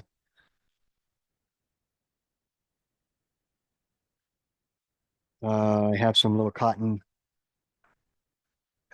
squares out of, they're like a cotton fabric. They're for gun cleaning. Little 2x2 squares. I don't see them either. We'll use tissue then. Yeah, that'll be fine. Okay. So ideally you use like a cotton, something soft. I just make them small, so if they catch on something, they can rip it out of my hand. So this is McGuire's plastic polish. This is an extra step. You absolutely do not have to do that. You guys want to come look at this right now, you can. So as all I polished is from here out. Look at the end. And that was just a quick hit. If you spend a little bit more time on it. Yeah, it is plastic polish. Yeah, so it's kind of the final step is this McGuire's plastic polish. They make a plastic polish upstairs, I think, too, that you can buy for pin turners. And literally with this, shake it up good. Yeah, this is an auto parts store stuff. And as what I'm gonna do is just put that much on it. And that's probably even too much. And we're gonna turn the lathe down just a hair. And we're gonna apply it. And this stuff is what it does is it takes off at 22,000 or so. And it'll break down, the more I rub it, the more further it breaks down and it has wax in it too. When you're turning the head, you slow that down too for the phone. Yes, just a little bit. I still like 1,000 RPM. And then you just want to go until it's dry. Now look at it. And that's the final process. You can all can come up and look at the end. Remember, just the end got done.